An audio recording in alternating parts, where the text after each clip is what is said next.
Alhamdulillah Rabbil Alamin. Wassalatu wassalamu ala al-mab'uth rahmatan lil alamin. Nabiyyina Muhammad wa ala alihi wa sahbihi wa man tabi'ahum bi ihsanin ila yaumiddin, amma ba'd. Ini majelis yang ke-10 dari penjelasan kitab Ad-Durrul Bahiyah fil Masail al-Fiqhiyah karya al-Imam Muhammad ibn Ali Asy-Syaukani rahimahullahu ta'ala. Dan pada hari ini kita telah memasuki hari yang ketiga dari Daurah Fikih ini. Pada pertemuan yang telah lalu telah kita bahas tentang bab Salatil Khauf. Dan pada hari ini insyaallah ta'ala kita akan mulai memasuki bab Salatis Safar. Kata beliau rahimahullahu ta'ala, babu salatis safari. Ya. Di sebagian cetakan ditulis salatil musafir. Kalau di tulisan tangan Imam Syaukani, babu salatis safar. As-safar secara bahasa, dia keluar dari negerinya. Seorang keluar dari negerinya melakukan perjalanan. Yang asal kata as-safar di dalam bahasa Arab itu dari makna al-kashf, menyingkap. Sebab kalimat-kalimat yang tersusun terangkai dengan 3 huruf ini, sin, fa, dan ra, ini memberikan makna menyingkap, menjelaskan. Karena itu kata tafsir itu diartikan penjelasan, penerangan dan menyingkap sesuatu. Ya. Dan dikatakan safar itu sebagai safar, perjalanan itu dengan kata safar, sebab dia menyingkap seseorang di dalam perjalanannya, menyingkap bagaimana akhlaknya dan bagaimana hakikat orang tersebut. Ya. Dan di dalam bab ini Asy-Syaukani rahimahullahu taala menguraikan sejumlah pembahasan yang berkaitan dengan salat orang yang musafir. Kata beliau, yajibul qasru ala man kharaja min baladihi qasidan lis-safari wa in kana duna baridin. Wa idza aqama bi baladin mutaraddidan qasara ila 20 yawman thumma atam. Wa idza azama ala iqamati 40 atamma ba'daha. Wa lahu al-jam'u taqdiman wa ta'khiran bi adanin wa iqamataini. Ya. Di sini ada 6 pembahasan. Yang pertama tentang hukum mengqasar salat di dalam safar. Ya. Tentang mengqasar salat ini harus diketahui bahwa asal pengewajiban salat itu 2 rakaat. Dalam hadits Aisyah diriwayatkan oleh Imam Ahmad dan Al-Bukhari, beliau berkata, furidatis salatu raka'ataini thumma hajar fa furidat 4 wa turikat salatus safari ala al-awwal. Jadi salat itu diwajibkan 2 rakaat. Itu asal kewajiban. Kemudian beliau hijrah. Kemudian salat itu setelah hijrah diwajibkan menjadi 4 rakaat. Kemudian untuk salat safar, orang yang melakukan perjalanan, dibiarkan sebagaimana awalnya. Maksudnya tetap 2 rakaat. Tetap 2 rakaat. Dan dalam hadits Ibnu Umar yang diriwayatkan oleh Imam Al-Bukhari dan Imam Muslim, beliau berkata, sahibtun Nabiy sallallahu alaihi wasallam wa kana la yazidu fi safari ala rak'ataini wa Abu Bakr wa Umar wa Utsman kadzalik. Tapi saya menemani Rasulullah sallallahu alaihi wasallam Demikian pula Abu Bakar, Umar dan Utsman. Ya, mereka semuanya tidak ada yang menambah di dalam perjalanan melebihi dari 2 rakaat. Lebih dari 2 rakaat. Dan asal pensyariatan mengqasar itu di dalam ayat Al-Quran. Ya, itulah yang disebutkan kepada Umar bin Khattab radhiyallahu taala anhu tentang ayatnya di surah An-Nisa, "Falaisa 'alaikum junahun an taqsuru minas salati in khiftum ay yaftinakum alladziina kafaru." Maka tidak apa-apa kalian itu mengqasar salat kalau kalian khawatir dari fitnah orang-orang kafir. Ya, zahir dari ayat menunjukkan bahwa qasar itu disyariatkan pada saat adanya kekhawatiran atau ketakutan. Ketika ditanyakan kepada Umar oleh Ya'la bin Umayyah, ya, sekarang orang sudah aman, maksudnya tidak ada lagi kekhawatiran. Kenapa tetap mengqasar? Maka kata Umar, "Ajibtu mimma ajibta minhu." Saya juga mempertanyakan, ya, takjub seperti apa yang kau takjub darinya. Maka saya tanya hal tersebut kepada Rasulullah sallallahu alaihi wasallam. Maka Rasulullah menjawab, "Sadaqatun tasaddaqallahu biha alaikum faqbalu sadaqatah." Jadi mengqasar salat itu adalah sebuah sedekah yang Allah Subhanahu wa taala bersedekah terhadap kalian dengan hal itu. Maka terimalah sedekah itu. Terimalah sedekah tersebut. Maka ini diantara dalil-dalil yang menunjukkan tentang disyariatkannya mengqasar. Dan silam pendapat di kalangan para ulama tentang hukum mengqasar. Apakah hukumnya wajib atau hukumnya sunnah? Kebanyakan para ulama berpendapat bahwa mengqasar salat hukumnya adalah apa? Hukumnya adalah sunnah. Dan sebagian para ulama yang lain berpendapat bahwa hukumnya adalah wajib. Sebab disebutkan furidatus salatu raka'ataini. Ya. Salat itu diwajibkan 2 rakaat. Itu asal pengwajiban. Jadi kalau di safar tetap seperti awalnya, maka dia bermakna diwajibkan. Ya. Namun bagi jumhurul ulama, ini bukanlah menunjukkan mana pengwajiban, tapi mana penekanan untuk mengqasar. Sebab sejumlah sahabat mereka tidak mengqasar, ya, pada keadaan tertentu. Pada keadaan tertentu.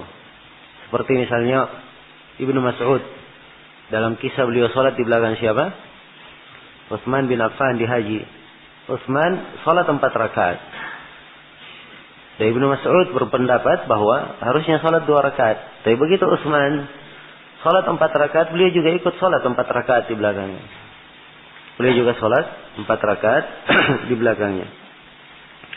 Nah, dan Utsman radhiyallahu taala anhu, ya, ketika beliau melakukan salat 4 rakaat ini beraneka ragam udzur yang disebutkan. Dan ada yang mengesankan bahwa beliau tetap meyakini itu safar, tetapi salat yang dilakukan 4 rakaat. Nah, dan demikian pula sejumlah sahabat yang lainnya, ada beberapa asar yang menunjukkan tentang hal ini. Ini yang dipakai oleh jumhur. Ya. Dan memang kalau dari sisi dalil, pendapat yang mengatakan wajibnya mengqasar dalam safar ini lebih kuat. Ya. Adalah pendapat yang lebih kuat. Maka tidak pantas seorang meninggalkan hal tersebut. Ya, kecuali kalau ada keadaan-keadaan tertentu, ya, maka di sini letak pertimbangan apa yang diterangkan oleh jumhur al-ulama. Jadi beliau katakan yajibul qasru. Ini penekanan dari Imam Syukani, beliau berpendapat wajibnya mengqasar. Ala man kharaja min baladihi. Ya. Ala kharaja min baladihi qasidan lis-safar. Ya, jadi beliau syaratkan orang yang dikatakan musafir itu dia keluar dari negerinya, itu syarat pertama. Syarat yang kedua, dia memaksudkan untuk safar. Jadi harus ada maksud. Syarat yang ketiga, wa in kana duna barid, walaupun kurang dari barid. Maksudnya ada jarak yang dengannya ditempuh. Jarak itu dianggap sebagai jarak safar. Jadi ini 3 ketentuan seorang dikatakan sebagai musafir. Yang pertama dia keluar dari negerinya, yang kedua dia memaksudkan dengannya safar, kemudian yang ketiga dia menempuh jarak perjalanan yang sudah dikatakan dengannya dia melakukan safar dengan jarak itu. Iya. Jelas ya? Baik. Sekarang di sini pembahasan kedua, ukuran sebuah safar. Maksudnya jaraknya berapa yang dikatakan dia itu musafir. Asy-Syaukani rahimahullahu taala di sini telah mengatakan wa in kana duna barid. Jadi katakan musafir walaupun sejarak 1 pos atau kurang dari 1 pos. Ya. 1 barid. Ya, barid itu artinya apa? Pos ya. Dan barid di dalam ukuran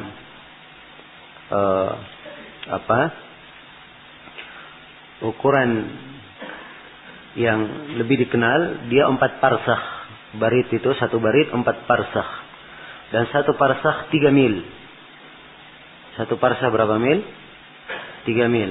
Kalau begitu 1 barid berapa mil? Sekitar 12 mil. Jelas ya? Sisa kita hitung 1 mil itu berapa? 1 mil itu berapa? Ya. Ada yang menyebutkan 1,6, ada yang menyebutkan 1,8. Ya. Jelas ya? Dan ini ada ketentuan-ketentuannya. Iya. Tapi di dalam sejumlah buku disebutkan bahwa 1 mil itu 1,8 kilo. Ya. Atau 1848 meter. Itu jarak 1 mil. Jadi kalau 1 barsakh ya dibagi, kalau 1 parsakh ya berarti dikali berapa? Dikali 3. Jadi 5,5 kilo. Ya, kalau 1 barid ya 5,5 dikali berapa? Dikali 4. Jadi berapa? 22 kilo. Kalau lengkap semua 22,1. 22,1 kilo. Jelas ya? Jadi itu jarak 1 barid, 1 pos. Iya. Nah, dan pendalilan Imam Syaukani rahimahullahu taala di sini dengan jarak 1 barid ini, beliau ambil dalam sebuah riwayat. Ya, beliau ambil dalam sebuah riwayat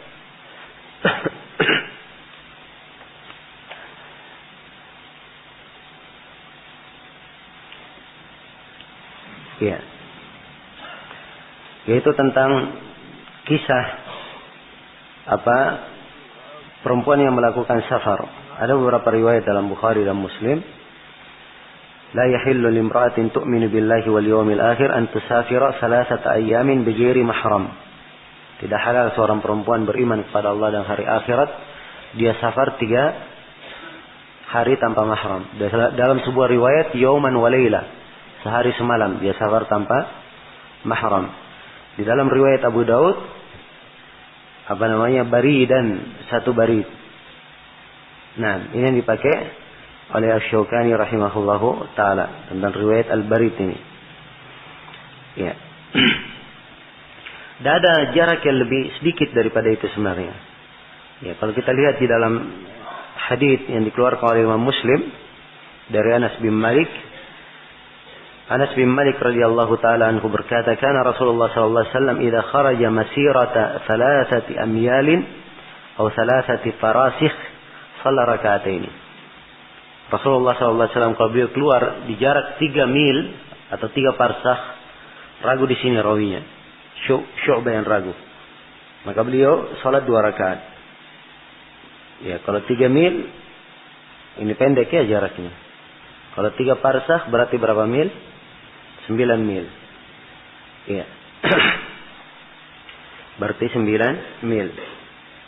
Nah, kalau dicocokkan dengan riwayat sebelumnya barid, maka ini akan lebih kita kuatkan 3 parsakh. Jelas ya? Baik. Dan ada riwayat-riwayat yang lain tentang jarak qasar Rasulullah sallallahu alaihi wa alihi wasallam.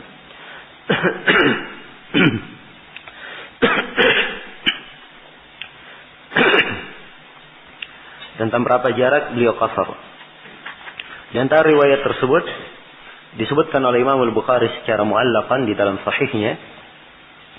Al-Bukhari berkata, "Kan Ibnu Umar wa Ibnu Abbas yuqassirani wa yuftirani fi 4 burd wa hiya 16 farsakhan." Adalah Ibnu Umar dan Ibnu Abbas, kata Al-Bukhari dalam sahihnya, keduanya mengqasar dan berbuka di perjalanan di jarak 4 barid. Di jarak berapa barid? 4 barid. Jadi 4 barid berapa parsakh semua? 16 parsakh. Ya, ini 2 asar dari Ibnu Abbas dan Ibnu Umar, dan dua-duanya disahihkan oleh Syekh Al-Albani rahimahullahu taala. Jadi kalau 4 barid jaraknya berapa kilo? 21 kali 4. Ya, sekitar 22,1 ya, berarti 88. Sebagiannya menggenapkan 89 sebab ada komanya 22,1. Dikali 4 berarti 88,6. Ada yang menggenapkan 9. 89 kilo. 89 kilo. Kalau Syekh bin Baz rahimahullah, beliau perkirakan sekitar 60 atau 70 kilo. 60 atau 70 kilo. Kalau Syekh Ahmad An-Najmi, ya rahimahullah, beliau menganggap sekitar 40 kilo. Ya, sebab beliau sendiri pernah mencoba melakukan perjalanan ya sehari semalam itu, dan beliau hitung dengan menggunakan keledai. Ya. Nah, jelas ya? Baik. Ini jarak-jarak kita lihat. Ya, ada yang menyebutkan dengan jarak hari, sehari semalam, 3 hari 3 malam. Ada yang 1 barid, ada yang 3 parsakh, 4 barid.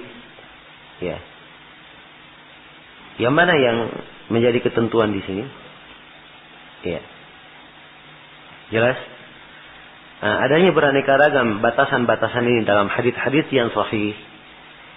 Ini beraneka ragam pendapat para ulama di dalam menilainya. Sebagian para ulama mengambil jalur hati-hatinya.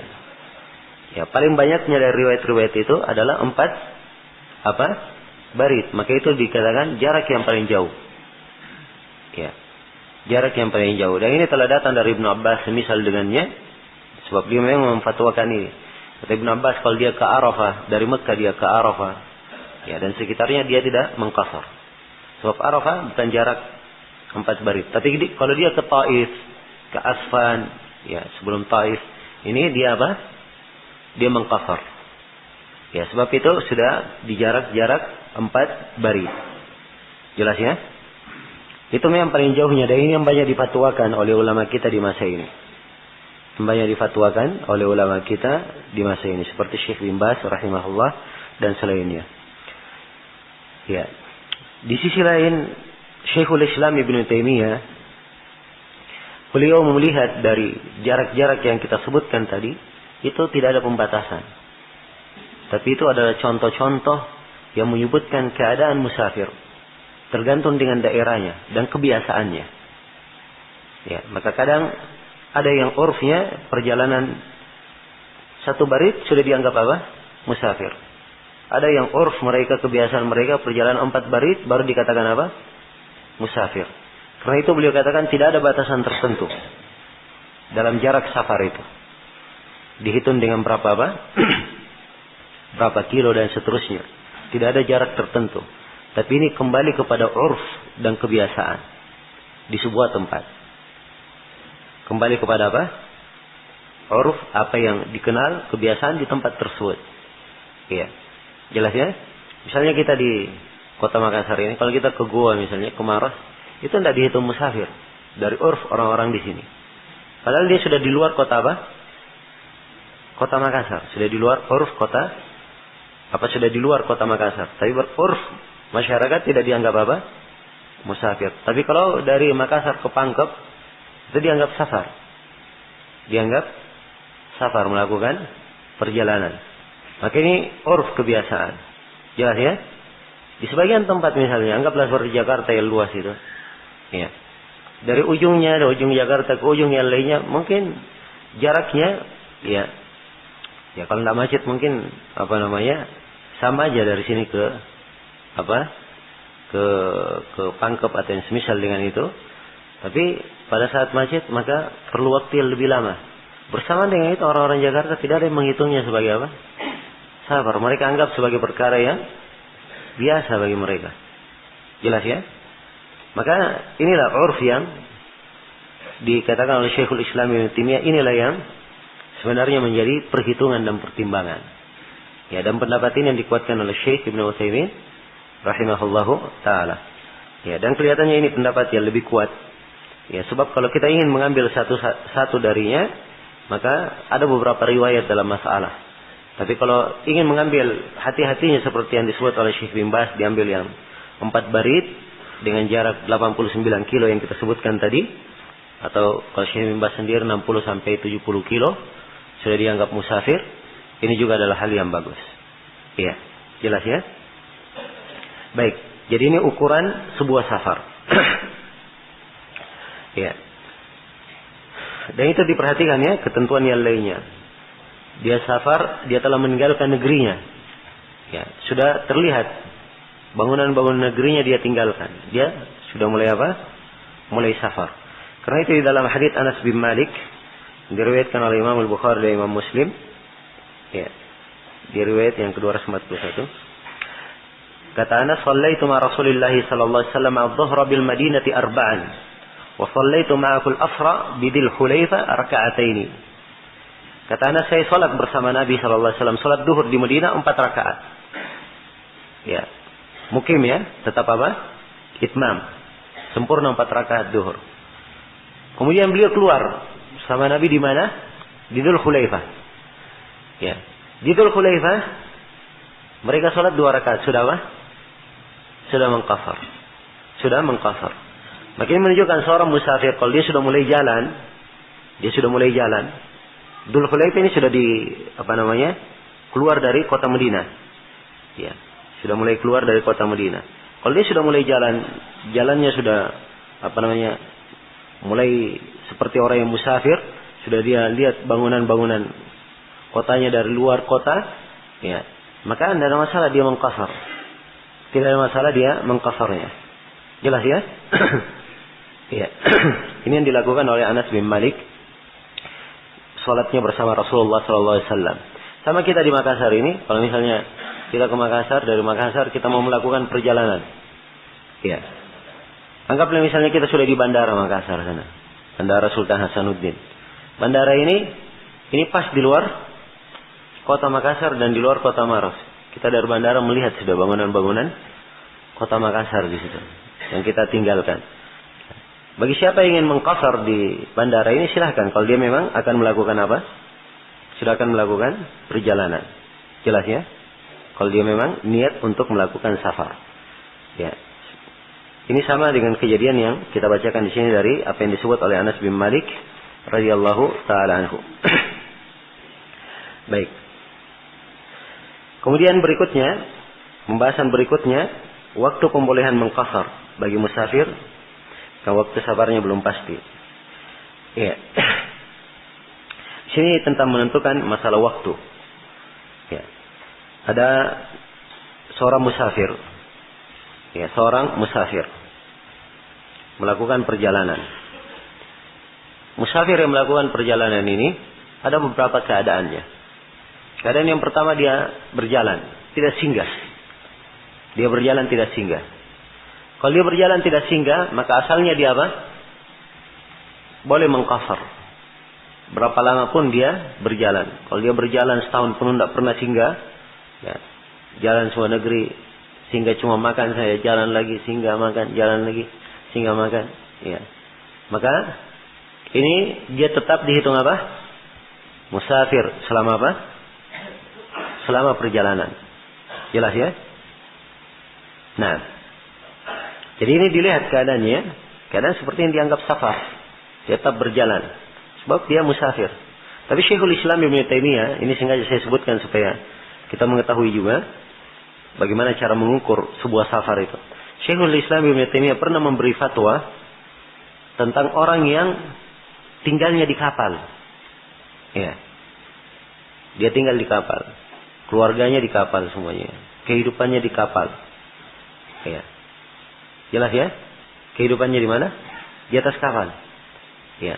Semua perlengkapannya ada di kapal itu. Ya, kapal ini berpindah dari sebuah negeri ke negeri yang lain. Nah, maka ditanyakan kepada beliau, apakah orang ini safar? Jawaban beliau tidak. Dia bukan musafir. Ya. Sebab hal-hal yang berat bagi orang safar itu hilang darinya. Tidak ada sifat sebagai dia orang yang safar. Ya, dia sama saja seperti ketika duduk di tengah keluarganya, semuanya ada di atas kapalnya. Ya, jelas ya? Baik. Karena itu apa yang kita sebutkan tadi, keluar dari negerinya, kemudian dia memaksudkan dengannya safar. Ingat ya, ada maksud dengannya safar. Ya, dan keadaan safar itu dimaklumi. Ya, keadaan seorang musafir, ada masyaqqah di dalamnya dan seterusnya. Ya, baik.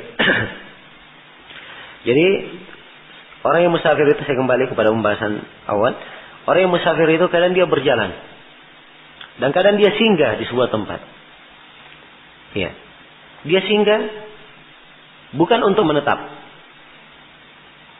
Dia singgah bukan untuk apa? Menetap. Kalau dia singgah untuk menetap, ya itu sudah berubah ininya. Sudah menjadi mustautin sudah. Orang yang tinggal sudah di negeri itu. Jelas ya? Dia sudah tinggal di negeri tersebut. Ya, ini dia singgah bukan untuk menetap. Nah, maka orang yang singgah ini bukan untuk menetap, ini ada dua keadaannya. Ada dua keadaannya. Ada yang dia singgah di sebuah tempat bukan untuk menetap, dia tahu berapa hari dia akan tinggal di tempat itu. Dia tahu berapa hari. Ya, misalnya dia punya keperluan sepekan. Oh, saya tempat ini cuma sepekan. Jelas ya? Jadi dia tahu berapa hari. Sudah pasti berapa hari dia akan menetap di situ. Ini keadaan yang pertama. Keadaan yang kedua, dia singgah di sebuah tempat, dia tidak tahu kapan dia akan meninggalkan tempat itu. Sebab dia tidak tahu urusannya kapan akan selesai. Jelas ya? Nah, inilah yang dibahasakan di sini oleh Imam Syaukani. Keadaan yang kedua, wa idza aqama bi baladin mutaraddidan. Kalau dia tinggal di sebuah tempat mutaraddidan. Ya, dia ragu atau bingung menentukan antara dua pilihan. Mungkin tetap, mungkin balik. Ya. Mungkin besok safar, mungkin lusa, mungkin ya. Jelas ya? Maka orang yang seperti ini hukumnya kata Asy-Syaukani, qaffara ila 20 yawman. Dia kalau mengkafar hanya sampai 20 hari saja. Jadi mengkafarnya hanya sampai berapa? 20 hari. Tsumma atamma, kemudian dia menyempurnakan. Ya. Jelas ya? Ini di keadaan kalau dia mukim dan dia tidak bisa menentukan berapa lama dia tinggal di situ. Ini mengkasarnya hanya 20 hari menurut Asy-Syaukani.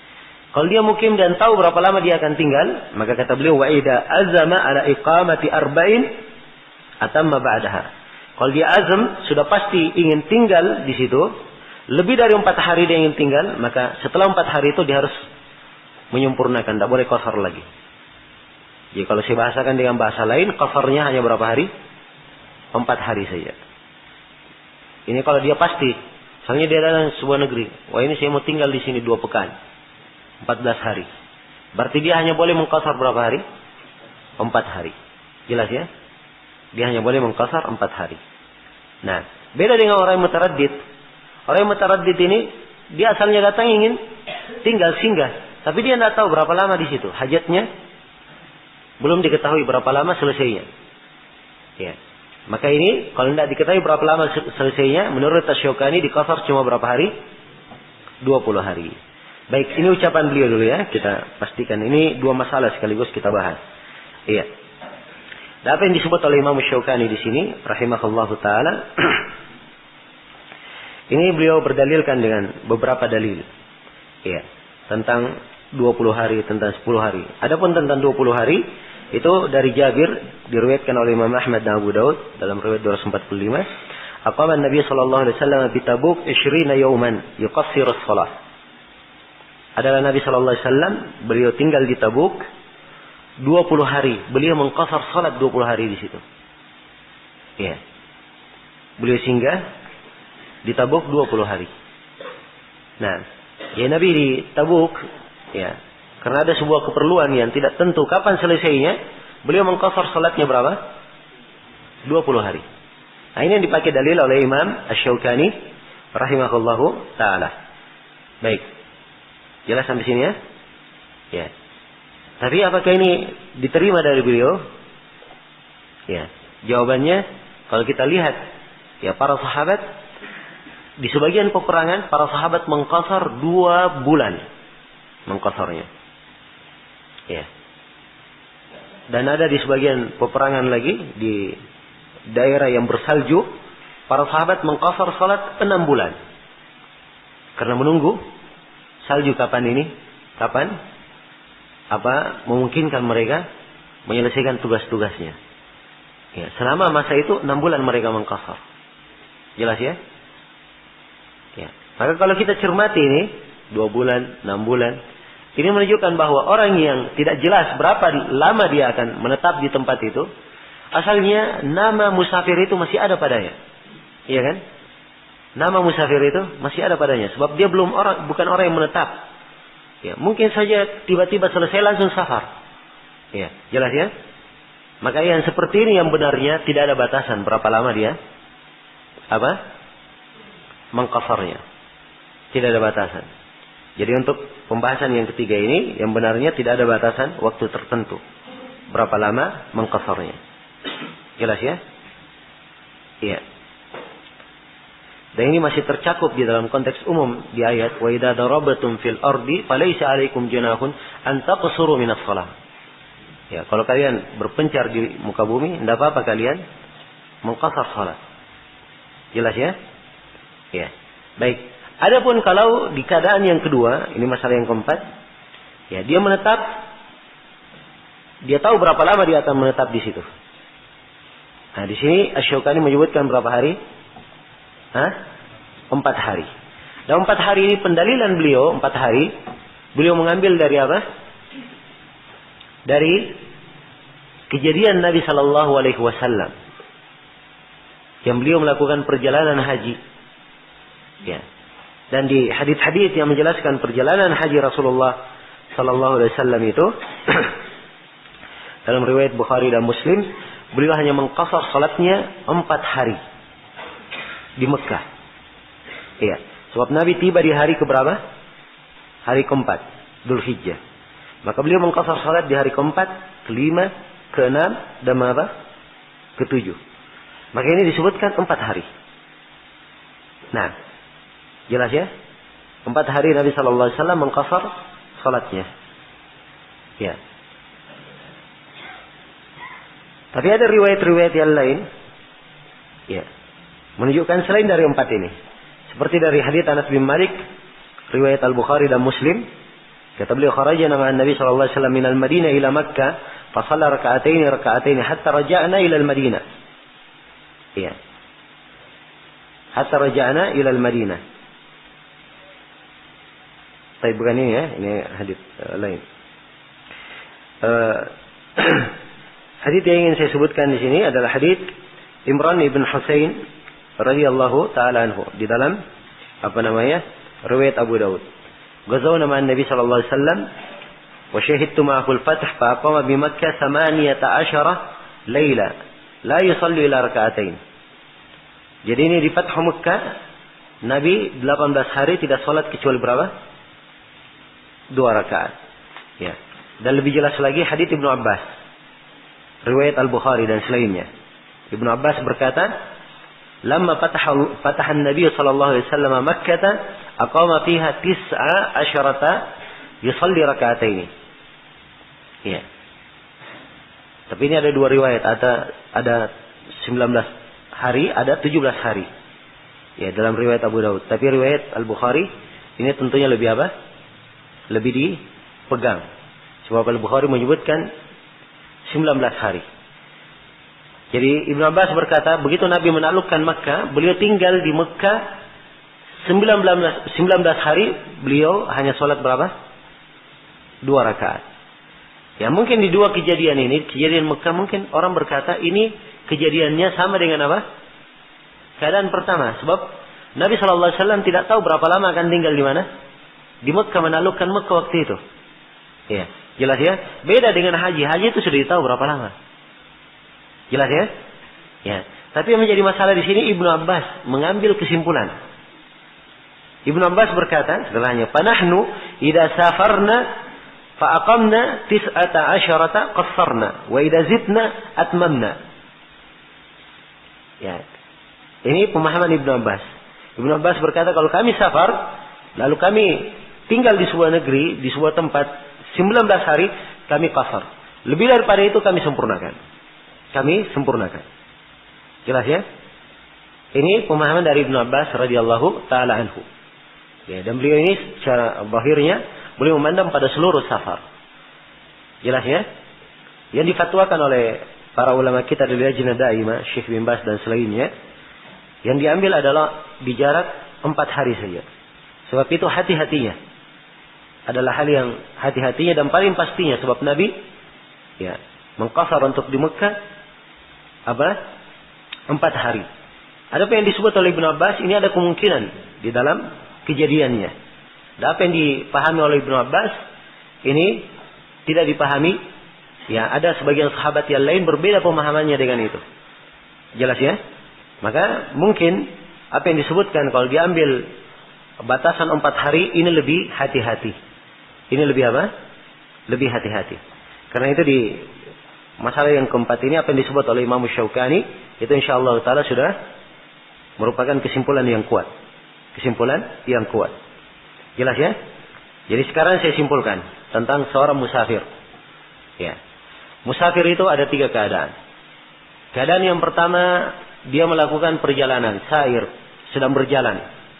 Maka musafir yang sedang berjalan ini berapa lama dia mengqasar? Dia mengqasar, tidak ada batasannya. Sepanjang dia masih berjalan, masih safar, dia tetap dihitung apa? Musafir boleh mengqasar. Ini yang pertama, kesimpulan pertama. Kesimpulan yang kedua, musafir singgah di sebuah negeri. Ya. Dia singgah di sebuah negeri, dia tahu berapa lama dia akan singgah di negeri itu. Maka ini berapa lama dia mengqasar? 4 hari dia mengqasar. Jelas ya? Ya, kalau kita sebut 4 hari berarti 4 hari 4 malam. Ya, jelas ya? Baik. Kemudian yang ketiga, seorang musafir melakukan perjalanan, dia singgah di sebuah negeri dan dia tidak tahu berapa lama dia singgah di negeri tersebut. Belum bisa mengukur berapa lama dia singgah di negeri tersebut karena keperluannya. Maka ini apa hukumnya?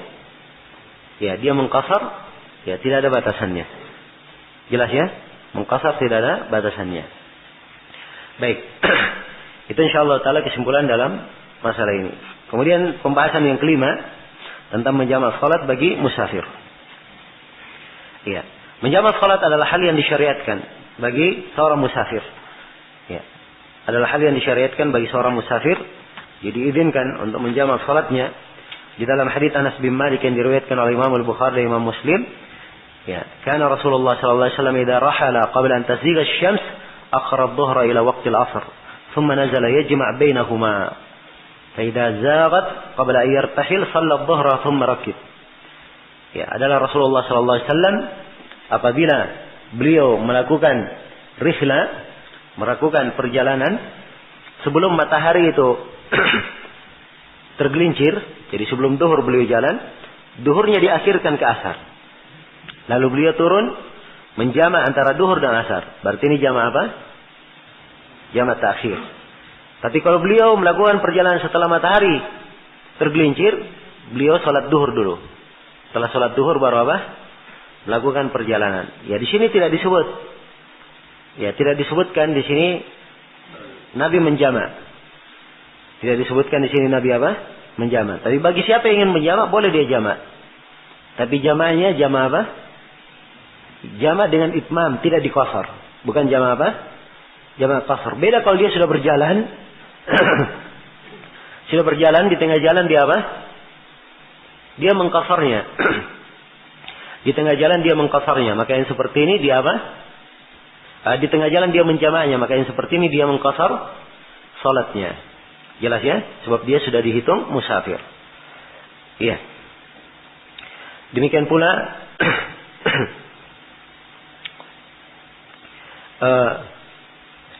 hadits Ibnu Abbas dalam riwayat Bukhari dan Muslim, ya. Nabi sallallahu alaihi wasallam menjama' antara zuhur dan asar, antara maghrib dan isya di Madinah min ghairi khaufin wala matar. Tanpa ada takut dan tanpa ada hujan. Ya. Ini menunjukkan syariat untuk menjamak tersebut. Syariat untuk menjamak tersebut. Baik, jadi jamak ini adalah hal yang disyariatkan. Bagaimana kaifiatnya? Menjamak itu bisa dijamak taqdim dan bisa dijamak apa? Dijamak ta'khir. Iya. Bisa dijamak taqdim dan bisa dijamak ta'khir. Dan asalnya menjamak ini adalah keringanan. Maka dilihat apa yang ringan bagi musafir itu. Apa yang ringan bagi musafir itu dalam melakukan apa? Perjalanannya. Iya. Jadi kalau seperti yang dilakukan oleh Nabi sebelum duhur beliau sudah jalan, ya ini enaknya diundur sampai masuk apa? Waktu asar. Setelah itu baru dijamak, jamak ta'khir. Tapi kalau setelah duhur mau jalan, ya.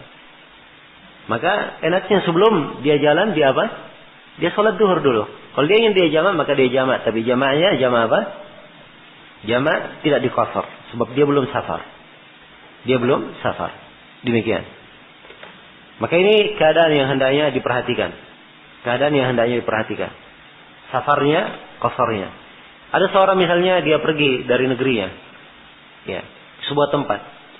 Ya. Dari tempat yang jauh ini dia punya keperluan. Ya, yang tertinggal di negerinya. Dia balik untuk mengambil keperluan itu saja, bukan untuk mentap. Ya. Dia datang misalnya hanya mengambil keperluannya mau jalan lagi, langsung jalan. Kira-kira dia masih bisa menjamak, mengqasar atau tidak? Hah? Jawabannya iya. Dia sekarang masih dalam posisi apa? Posisi safar. Belum datang untuk kembali seperti orang yang menetap di negerinya. Maka seperti ini masih kondisi safar. Ada seorang yang lupa dia. Sudah melakukan perjalanan. Di tengah jalan dia ingat. Ya.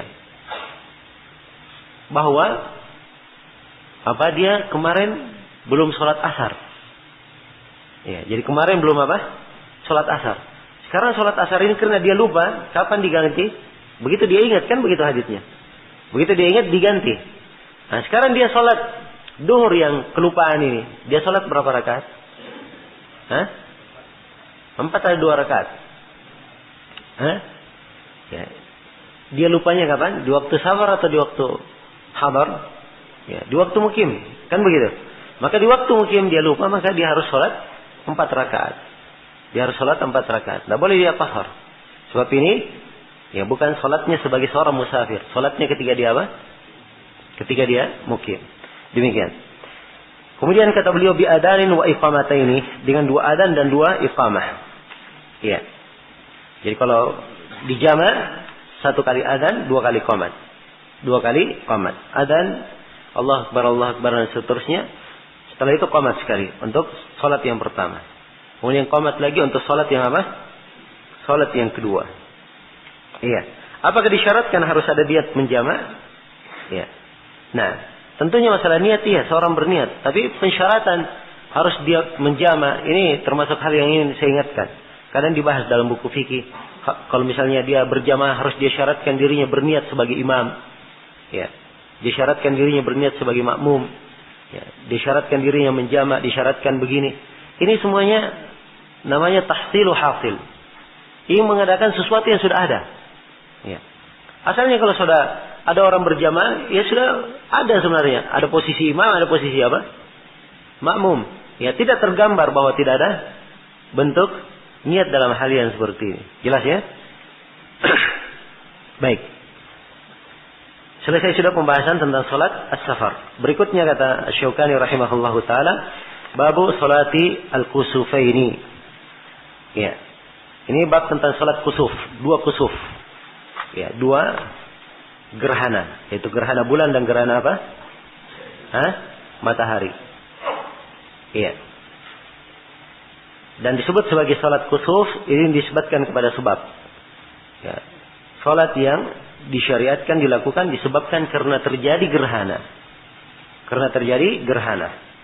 Di dalam pembahasan salat kusuf ini, ya, ada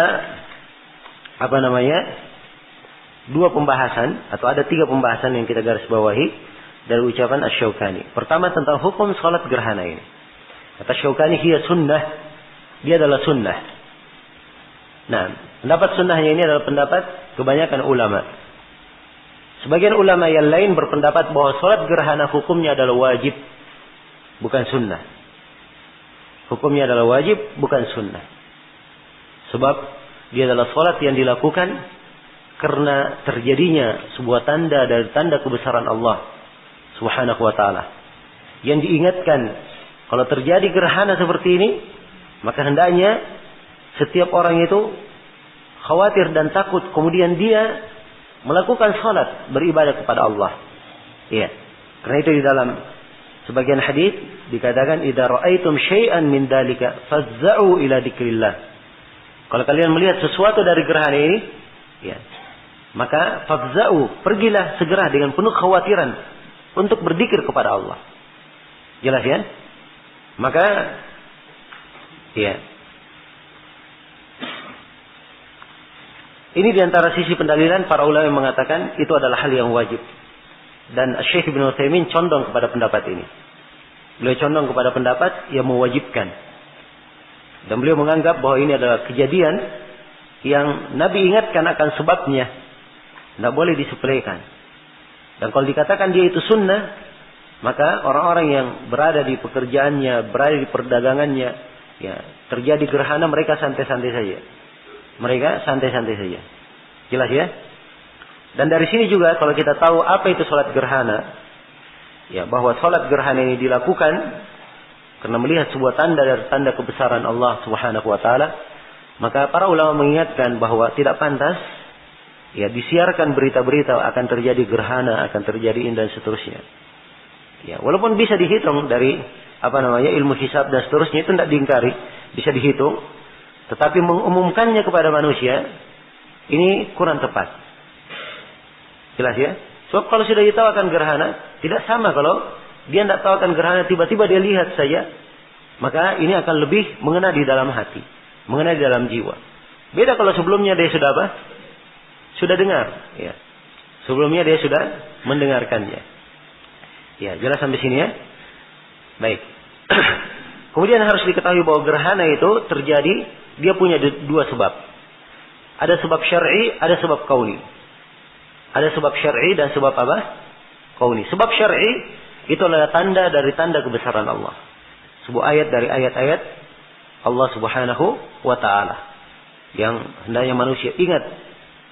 Membuatnya takut. Ya. Dan bertobat kepada Allah Subhanahu wa ta'ala. Ini yang pertama. Jadi adalah sebab syar'i. Dan ini yang didahulukan. Sebab yang kedua ada sebab kauni.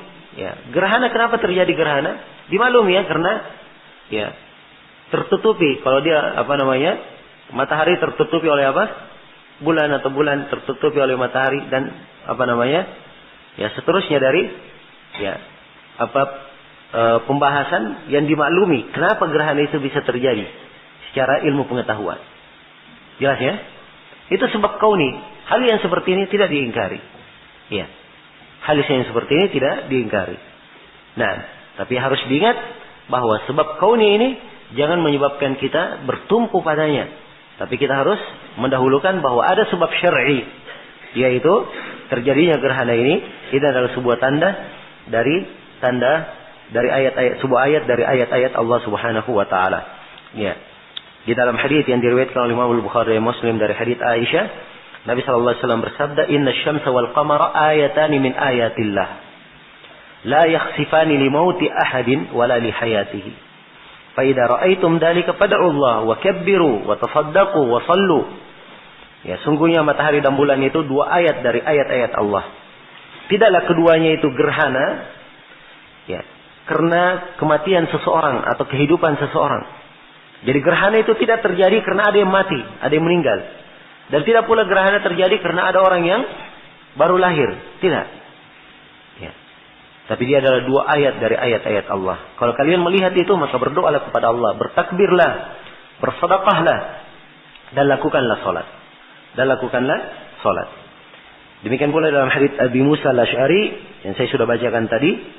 Ya, dan juga di dalam hadits Asma bintu Abu Bakar, Rasulullah memerintah, ya, pada saat terjadinya gerhana matahari, beliau perintah untuk membebaskan budak. Ya, membebaskan budak. Ini bersedekah dengan membebaskan budak. Dan di dalam hadits Al-Mughirah bin Syu'bah, beliau bercerita, in kasafatis syamsu ala ahdi Rasulillah sallallahu alaihi wasallam yauma mata Ibrahim. Matahari itu gerhana di masa Rasulullah sallallahu alaihi wasallam pada saat Ibrahim meninggal. Siapa Ibrahim meninggal? Ya, Ibrahim, anak Rasulullah sallallahu alaihi wasallam. Maka manusia berkata, in kasafat limauti Ibrahim. Orang-orang berkata, matahari ini gerhana karena Ibrahim meninggal. Faqala Nabi sallallahu alaihi wasallam, inna asy-syamsa wal qamara ayatani min ayatillahi azza wa jalla la yankasifani limauti ahadin wala li hayatihi fa idza ra'aituhuma fad'u Allah ta'ala wa sallu hatta yanjali. Sungguhnya matahari dan bulan dua ayat dari ayat-ayat Allah. Tidaklah terjadi gerhana pada keduanya karena kematian seseorang atau hidupnya seseorang. Apabila kalian melihat kedua gerhana ini, maka berdoalah kepada Allah, salatlah kalian sampai gerhana itu hilang. Hatta yanjali maksudnya kembali terang. Ya, misalnya gerhana itu terjadi karena pertemuan antara matahari dan bulan ini. Jadi begitu sudah selesai gerhananya, yang jari, nah itu adalah batasan akhir melakukan salat. Jelas ya? Baik. Jadi ini hadits-hadits yang menunjukkan tentang salat gerhana, dan ini mungkin harus dipertimbangkan pendapat para ulama yang mewajibkan salat gerhana ini. Ya. Jelas ya? Walaupun kebanyakan para ulama menganggap bahwa salat gerhana adalah sunnah. Kemudian pembahasan yang kedua, sebelum saya pindah ke pembahasan yang kedua, setelah kita tahu bahwa salat gerhana ini karena sebuah tanda dari tanda kebesaran Allah. Ya. Maka di sini muncul sebuah pertanyaan. Bagaimana kalau terjadi sesuatu mirip dengan gerhana? Bukan gerhana, tapi kejadian lain. Ya. Seperti misalnya terjadi musibah terus. Tsunami di sini, tsunami di sana, tsunami di beberapa tempat. Ya. Apakah boleh melakukan salat seperti salat gerhana untuk ini? Sebab dia juga adalah tanda dari tanda kebesaran Allah. Atau terjadi gempa terus-menerus. Ya. Yang berulang terus-menerus. Ini juga tanda dari tanda ayat dari ayat Allah. Apakah disyariatkan melakukan salat gerhana? Ya, di sini ada 3 pendapat di kalangan para ulama. Yang dirajihkan oleh Syekhul Islam Ibnu Taimiyah, boleh melakukan salat seperti salat gerhana. Dan Syekh Ibnu Utsaimin condong menguatkan pendapat ini. Beliau condong menguatkan pendapat ini. Iya. Jelas ya? Walaupun kebanyakan ulama yang lain mereka khususkan pembahasan hanya di dalam gerhana matahari dan gerhana bulan. Baik. Kemudian pembahasan yang kedua di sini, kaifiyat salat gerhana. Asy-Syaukani rahimahullahu taala berkata, wa afahhu ma warada fi sifatiha raka'atani fi kulli raka'a ruku'ani. Ya. Raka'atani fi kulli raka'atin ruku'ani. Wa warada salasatun wa arba'atun wa khamsun.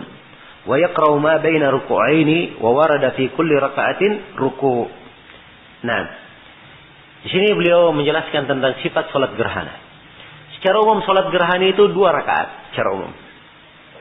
Ya. Salat gerhana berapa rakaat? 2 rakaat. Perbedaannya dengan salat yang lain itu di rukuknya. Di setiap rakaatnya berapa ruku? Yang paling sahihnya di setiap rakaat 2 ruku. Di setiap rakaat berapa ruku? 2 ruku. Jadi semuanya satu kali salat gerhana berapa kali dia ruku? 4 kali dia ruku, 4 kali apa? 4 kali sujud. Kan begitu? 4 kali sujud. Nah, ini yang paling sahihnya di dalam salat gerhana. Jadi imamnya takbir dulu, Allahu Akbar. Baca Al-Fatihah, kemudian baca surah. Ya, baca surah. Nah, dan surah yang dibaca diterangkan dalam sejumlah hadis. Nabi sallallahu alaihi wasallam ya membaca surah yang sangat panjang sekali. Ya. Surah yang sangat panjang sekali. Di rakaat yang pertama. Rakaat pertama beliau panjang, baca sangat panjang sekali. Iya. Nah, sampai disebutkan dalam sebagian riwayat seperti beliau membaca surah Al-Baqarah. Iya. Jelas ya? Bacaan beliau di rakaat pertama.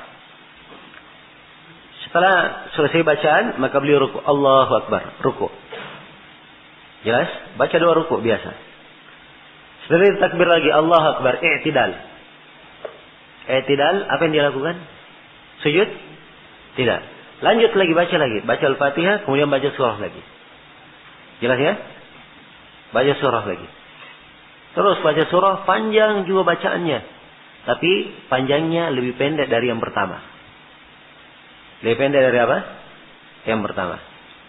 Ya, setelah itu takbir lagi. Allahu Akbar. Takbir apa ini? Hah?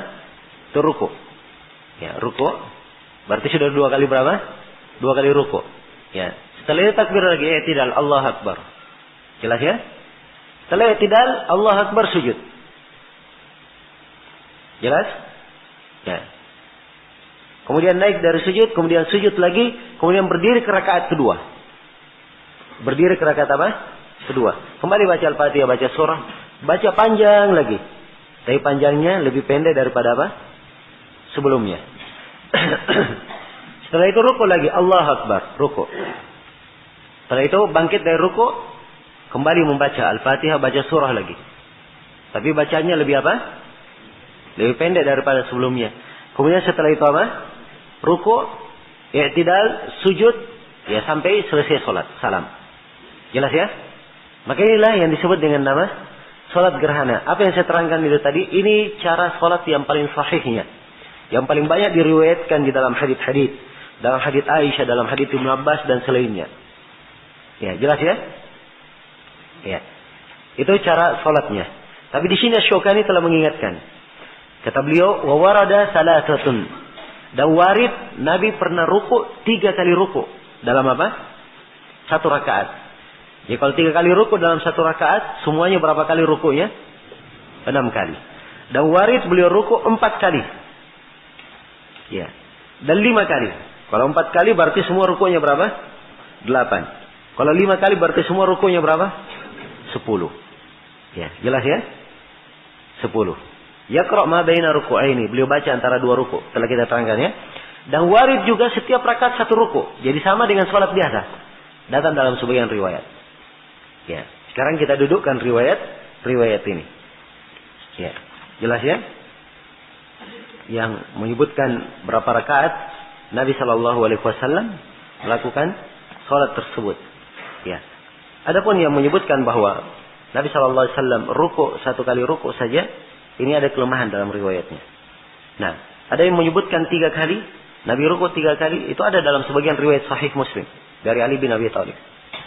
Rukunya 3 kali dalam 1 rakaat. Ya. 4 kali juga ada sebagian riwayat yang kelihatannya menunjukkan hal itu. Jadi dari sisi periwayatan ada sebagian riwayat yang kelihatannya dianggap kuat. Walaupun secara umum para ulama di dalam memahami ini perbedaan pendapat ini, mereka ada beberapa pandangan. Pandangan yang pertama, sebagian dari ulama menganggap bahwa hadits yang sahih hanya 2 kali ruku dalam setiap rakaat. Itu yang sahih. Yang lainnya adalah lemah. Jadi walaupun dia di Sahih Muslim, itu dianggap lemah. Dan ini tariqah sejumlah ahli hadits. Iya.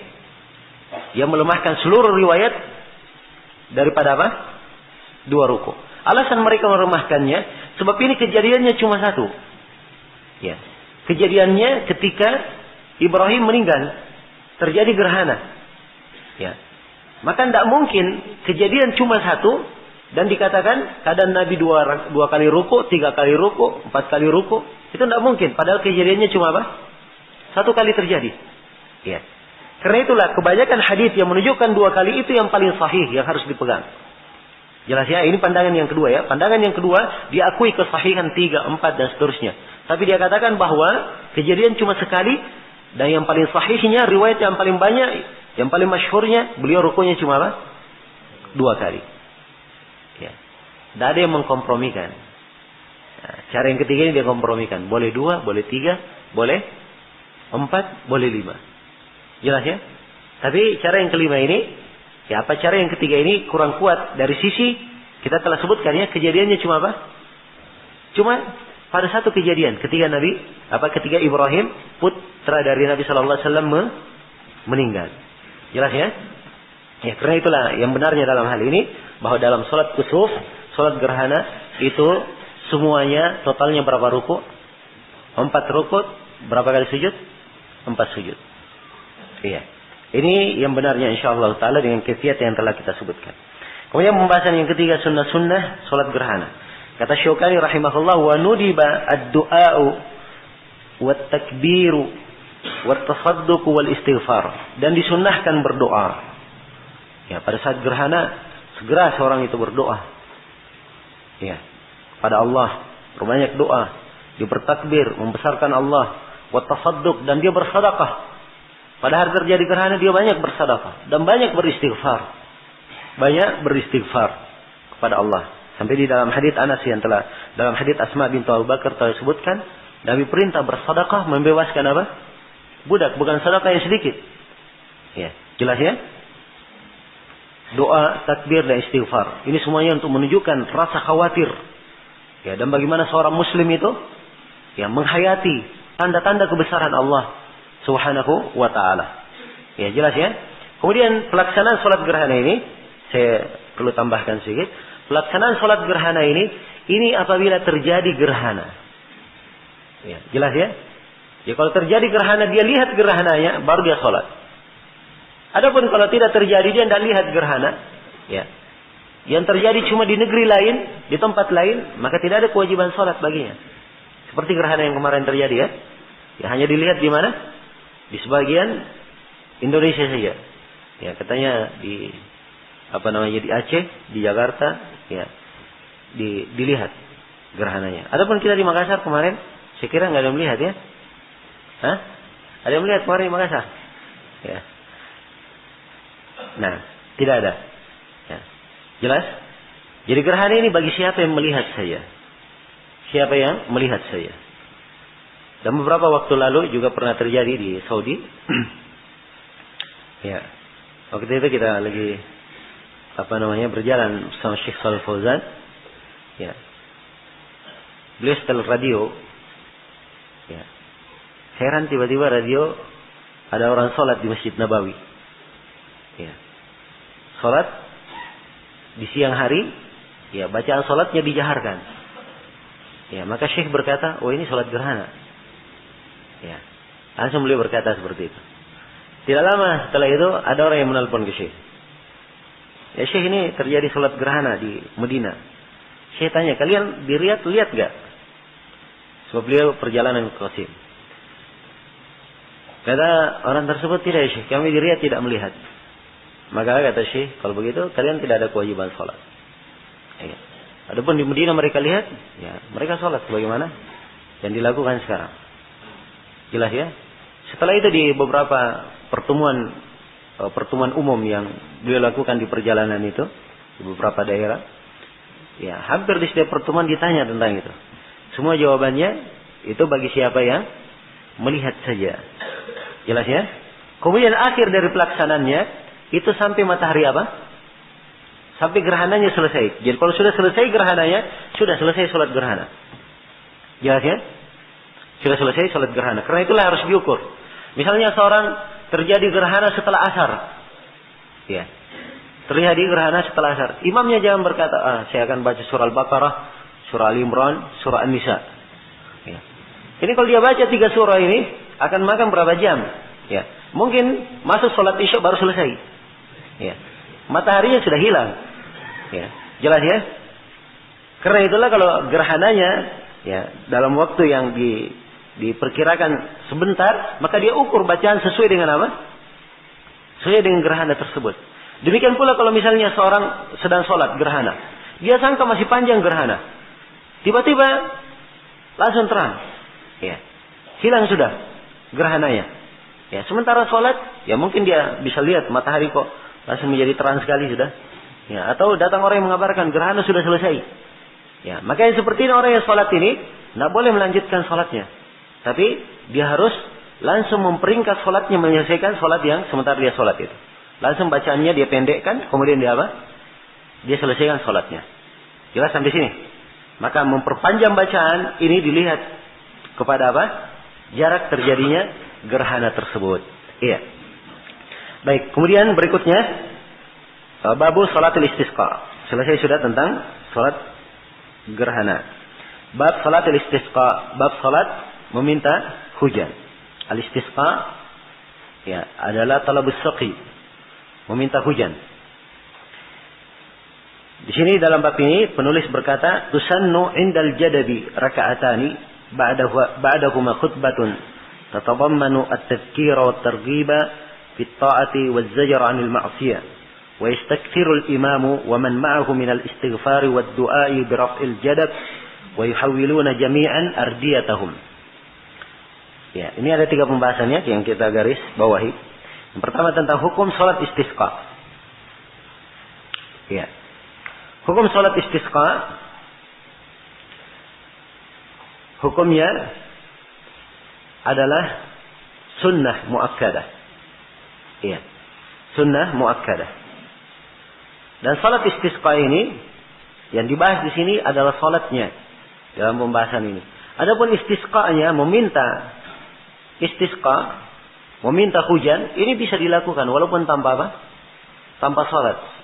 Ya, sebab asalnya yang diminta adalah apa? Yang dimaksudkan adalah apa? Meminta hujan. Ya.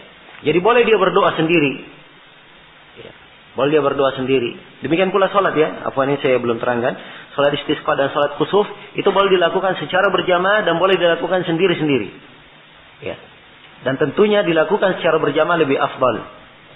Dan ini kaidah umum dalam seluruh salat sunnah. Kaidah umumnya, salat sunnah yang disyariatkan dilakukan secara berjamaah itu lebih afdal dilakukan secara berjamaah daripada salat apa?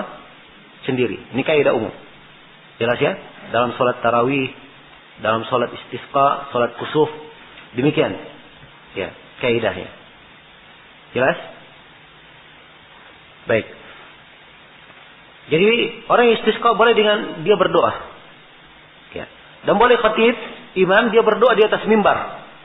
Seperti yang dilakukan oleh Nabi sallallahu alaihi wasallam. Ya. Datang orang mengedukan kurang air, maka Nabi berdoa sehingga turunlah hujan. Ya. Sehingga turunlah hujan. Demikian. Ini tanpa salat. Tanpa salat. Dan yang ketiga adalah dengan salat. Nah, inilah yang dibahas di sini tentang salat apa?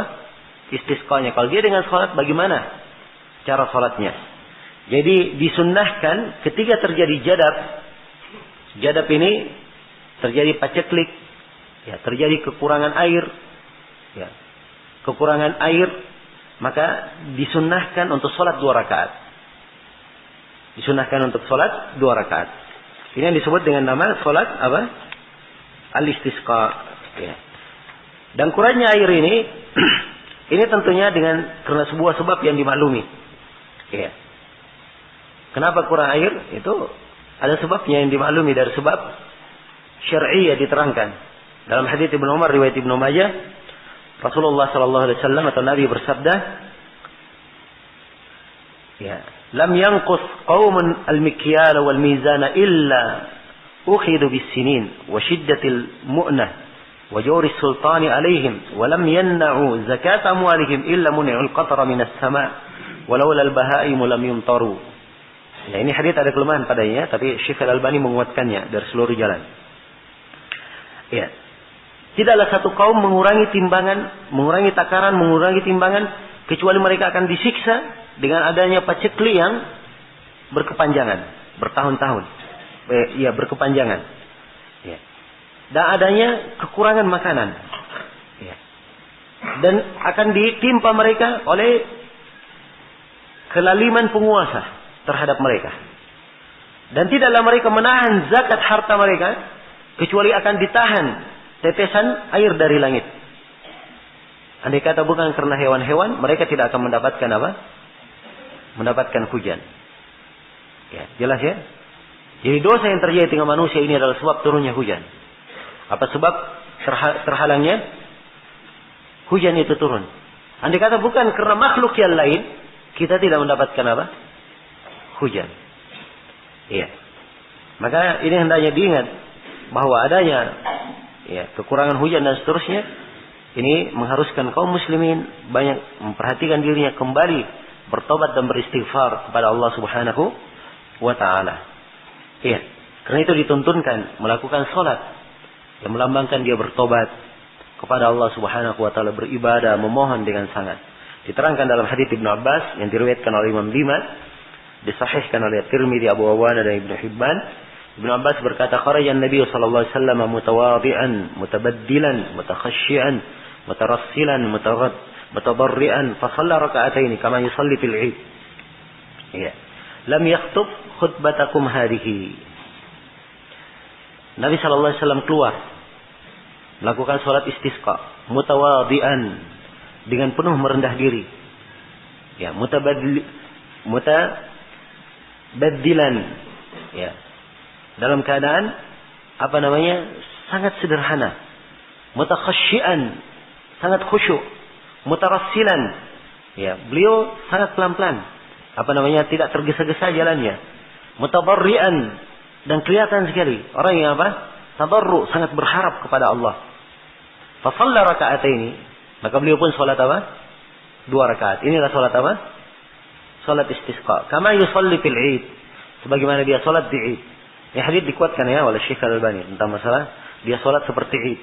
Karena itu kaifiyat salat istisqa sama dengan salat Salat Id kalau dilakukan. Ya, maka disunnahkan dilakukan bukan di masjid, tapi dilakukan di mana? Di lapangan. Ya, disunnahkan ya salatnya tersebut. Ya, di rakaat pertamanya takbirnya ada tambahan takbir 5, di rakaat 7 di rakaat kedua ada tambahan takbir berapa? 5. Ya. Dan seterusnya dari kaifiyat salat Id. Ya, kaifiyat salatnya sama ya. Tapi khutbahnya perhatikan. Ibnu Abbas berkata, lam yakhtub khutbatakum hadhihi. Beliau tidak berkhutbah seperti khutbah kalian ini. Ya, tidak berkhutbah seperti apa? Khutbah kalian ini. Maksudnya khutbahnya bukan 2 kali khutbah. Tidak sama dengan khutbah Id yang terlalu panjang atau misalnya ditekankan pada seluruh perkara yang dicakup, tapi dia adalah khutbah diarahkan kepada sesuatu, mengingatkan manusia agar supaya dia berbanyak istighfar, memohon kepada Allah agar supaya kekurangan air ini diangkat dan diturunkan kepada mereka hujan. Jelas ya? Baik. Jadi ini salat istisqa. Ya, syariat salatnya sama dengan salat al-Id. Ya, dan di pelaksanaan istisqa dimulai dengan salat dulu, kemudian apa? Kemudian khutbah. Ya, dan ini yang diterangkan di kebanyakan hadis. Ada sebagian hadis yang menjelaskan khutbah dahulu, kemudian apa? Kemudian salat. Ya. Kemudian salat. Ya, saya sekarang tidak menghadirkannya derajat dan kedudukan hadis tersebut. Ya. Baik. Saya belum sempat periksa kembali. Tapi ada riwayat yang menunjukkan tentang hal itu. Dan sebagian dari ulama kita menerangkan 2 kaifiyat. Baik. Sekarang kita lihat pembahasan berikutnya. Kata beliau, ba'dahuma khutbatun. Padanya ada khutbah. Tatadammanu at-tadhkir. Khutbahnya terdapat di dalamnya tadhkir, peringatan. Wa targhib fit ta'ah. Ya, dan mengingatkan tentang ketaatan. Mengingatkan tentang ketaatan. Ya. Kemudian kata beliau, ya. Wazzajar 'anil ma'siyah, dan mengingatkan agar supaya menghindari maksiat, menghardik, jangan sampai mendekati kemaksiatan. Ya. Nah, maka ini dari manfaat salat istisqa ini. Dan salat istisqa ini ya, yang mengumumkan untuk melakukannya itu adalah dari penguasa. Mereka yang menentukan kemaslahatan di situ dan mengumumkannya. Ya, kalau mereka umumkan untuk melakukan salat istisqa, maka harusnya kaum muslimin melakukan salat tersebut, melakukan salat tersebut. Ya. Kata beliau, ya sudah diterangkan ya hukum salat istisqa, jumlah rakaatnya juga sudah diterangkan, tentang khutbahnya juga telah kita terangkan.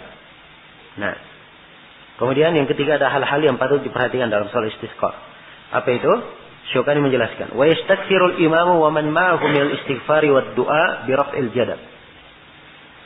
Ya, dan imam Dan siapa yang bersamanya, imam dan siapa yang bersamanya, itu maksudnya imam dan makmum yang ikut salat bersamanya, memperbanyak dari istighfar, dari beristighfar dan berdoa, ya, biraf'il jadab. Berdoa dengan apa? Biraf'il jadab. Dan doanya di sini doa tidak sama dengan yang lainnya. Ya, dia berdoa mengangkat tangannya setinggi-tingginya. Ya. Mengangkat tangannya apa? Setinggi-tingginya. Ya. Sampai Nabi di khutbah Jumat itu beliau mengangkat tangannya sampai kelihatan putih ketiak beliau. Sallallahu alaihi wasallam. Jelas ya? Dan ini tentunya lebih dimaklumi kalau seorang hamba misalnya berdoa dia angkat setinggi-tingginya, ini lebih menunjukkan apa? Menunjukkan kepapahannya dan sangat perlunya dia. Ya. Di dalam hal tersebut. Jelas ya? Maka ini dari bentuk istisqa. Jadi kalau diperintah untuk istisqa dan dilihat perlu manusia kepada istisqa, ya, di sinilah fungsinya khatib. Dia boleh di khutbah Jumat mengangkat apa? Mengangkat tangannya, mohon berdoa kepada Allah Subhanahu wa taala, mohon hujan. Iya. Jelas ya? Mohon hujan. Dan ini dari sini juga kita bisa mengambil pelajaran bahwa berdoa di khutbah itu bukan hal yang dikatakan tidak disyariatkan. Dia adalah hal yang disyariatkan. Ya, tapi yang kita katakan tidak disyariatkan itu kalau dia berdoa di khutbah, doanya itu terus dia ulangi. Ya, maka ini perlu apa? Tuntunan khusus dalam hal itu. Jelas ya? Kecuali kata sebagian para ulama kalau dia berdoa mendoakan kebaikan untuk penguasa, maka mendoakan kebaikan untuk penguasa, ya mendoakan kebaikan untuk rakyat secara umum, itu adalah hal yang dianjurkan. Hal yang dianjurkan karena apa namanya? Diperlukan oleh manusia. Tapi itu pun oleh sejumlah muhakkikin dari para ulama dikatakan bahwa itu dari perkara yang harusnya tidak dikontinyukan. Ya, tidak terus-menerus dilakukan. Dalam artian kadang suatu saat tidak dilakukan. Ya, sebab tidak ada tuntunan khusus yang mengatakan dilakukan setiap khutbah. Baik. Jadi berdoa, mengangkat jadab. Setelah itu wa yuhawwiluna jami'an ardiyatahum. Kalau ada yang bawa rida, ya, atau dia pakai baju luar, pakai jaket misalnya, ya, atau ada yang pakai jas misalnya. Nah, maka setelah itu ridanya itu semuanya dia apa? Dia balik. Ya. Yuhawiluna jami'an ardiyatahum. Semuanya imam, makmum semuanya membalik ridanya. Jelas ya? Ridanya dia balik. Kenapa dia balik? Ini tafaulan. Ya. Dengan harapan semoga Allah Subhanahu wa taala merubah keadaan. Merubah keadaan.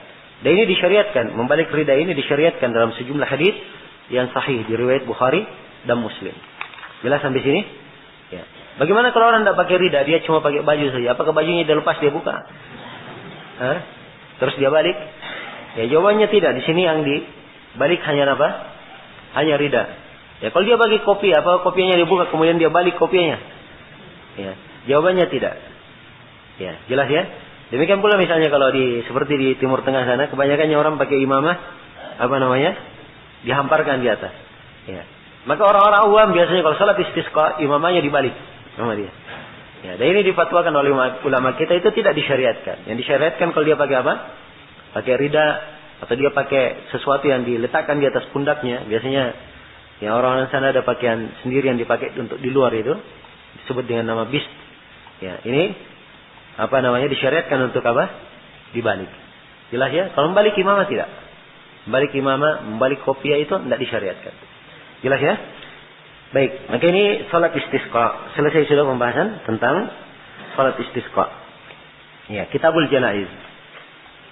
Kitab Al-Janaiz. Pembahasan tentang jenazah ini ya, dia dimasukkan dalam bab salat karena ada kaitannya dengan salat jenazah. Berhubung karena jenazah itu terkait dengan jenazah tidak di dalam masalah salat saja, ada di dalam hal yang lain, maka para ulama ya rahimahumullah mengkhususkan pembahasan khusus berkaitan tentang jenazah ini. Nah, Kitab Al-Janaiz. Al-Janaiz itu jamak dari jenazah. Jamak dari jenazah. Bisa dibaca jenazah, bisa dibaca jinazah. Ya, dan sebagian para ulama yang membedakan di dalam bacaan sesuai dengan maksud penggunaannya. Nah, di sini beliau menyebutkan beberapa bab pembahasan. Bab yang pertama, kata beliau, babu iyadatul marid. Bab mengunjungi orang yang sakit. Ya, bab membesuk orang yang sakit. Nah, di sini beliau uraikan sejumlah pembahasan, kita berikan catatan untuk 10 pembahasan. Pembahasan yang pertama tentang hukum membesuk orang sakit. Asy-Syaukani rahimahullahu taala berkata, "Minas sunnati iyadatul marid." Dari sunnah mengunjungi orang yang sakit. Ini hal yang disunnahkan. Sebab itu adalah hak seorang muslim kepada muslim yang lainnya. Sebagaimana dalam hadits Abu Hurairah riwayat Bukhari dan Muslim, hakul muslim alal muslim khamsun. Ya, hak seorang muslim terhadap muslim yang lainnya ada 5. Sebagian riwayat ada 6, dan sebagian riwayat ada disebutkan 9. Iya. Baik, salah satunya adalah iyadatul marid wa iyadah al marid. Ya, dan mengunjungi atau membesuk orang yang sakit. Itu salah satu hak seorang muslim. Dan di dalam hadits Tsauban yang diriwayatkan oleh Imam Muslim, ya, Rasulullah menyebutkan seorang muslim sepanjang dia masih mengunjungi saudaranya yang sakit, maka dia berada di dalam lingkaran sorga sampai dia kembali. Jelas ya? Dan banyak lagi hadits-hadits yang menjelaskan tentang keutamaan orang yang mengunjungi saudara yang sakit. Nah, kemudian yang kedua tentang mentalqin syahadataini. Kata Syaukani, wa talqinul muhtabar asy-syahadataini. Dan disunnahkan mentalqin. Ya, mentalqin itu memperdengarkan kepadanya, menuntunnya untuk membaca apa? 2 syahadat. Syahadat la ilaha illallah dan syahadat anna Muhammadan Rasulullah. Jadi dia berkata asyhadu an la ilaha illallah dan asyhadu anna Muhammadan Rasulullah. Nah, baik. Tentang mentalqin ini dalilnya adalah hadits Mu'adz bin Jabal yang diriwayatkan oleh Imam Ahmad, Abu Daud dan selainnya. Rasulullah sallallahu alaihi wasallam bersabda, "Man kana itu lainnya yang talqin di dalam hadits Abu Sa'id. Ya, riwayat Al-Jamaah kecuali Al-Bukhari. Riwayat Muslim dan selainnya, Rasulullah sallallahu alaihi wasallam bersabda, "Laqinu mautakum la ilaha illallah." Talqinlah orang-orang yang akan meninggal di antara kalian dengan ucapan apa? La ilaha illallah. Ya. Ditalqin dengan syahadat ini. Ya, supaya dia mengucapkan syahadat itu. Kalau dia baca la ilaha illallah itu sudah cukup. Tapi kalau bisa ditalqin sempurna, la ilaha asyhadu an la ilaha illallah wa asyhadu anna Muhammadar Rasulullah, maka ini lebih apa? Lebih lengkap. Ya. Kalau tidak, maka cukup ditalqin dengan apa? La ilaha illallah, maka itu sudah cukup. Dan di dalam hadits Mu'adz yang diriwayatkan oleh Imam Ahmad dan Abu Daud, Rasulullah sallallahu alaihi wasallam bersabda, "Man kana akhir kalamihi la ilaha illallah, dakhala al-jannah." Siapa yang akhir ucapannya la ilaha illallah, dia akan masuk surga. Dia akan masuk surga.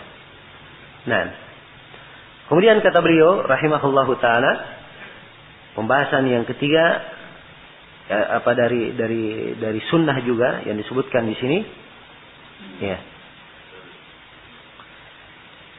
Kata beliau, wa tawjihuhu, dan menghadapkannya,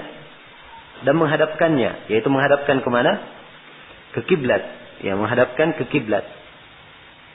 Ya, tentang menghadapkan ke kiblat ini, ya, tentang menghadapkan jenazah ke kiblat, ini ada beberapa riwayat disebutkan oleh Imam Syaukani di syarah, tapi Syekh Al-Albani rahimahullahu taala melemahkan seluruh riwayat tersebut dalam Ahkamul Janaiz.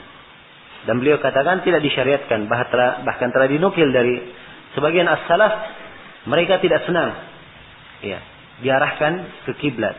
Bahkan dia katakan, saya ini muslim, ya, kenapa? Saya diarahkan seperti ini. Jelas ya? Nah, tapi mungkin bagi para ulama yang mengatakan hal itu, ya, melakukan hal ini, mungkin mereka mengambil sisi-sisi pendalilan yang lainnya dari keutamaan menghadap ke kiblat. Keutamaan menghadap ke kiblat. Iya, jelas ya? Dan tidak diragukan seorang apabila dia bertumpu sesuai dengan dalil yang ada di dalam masalah, itu lebih baik baginya.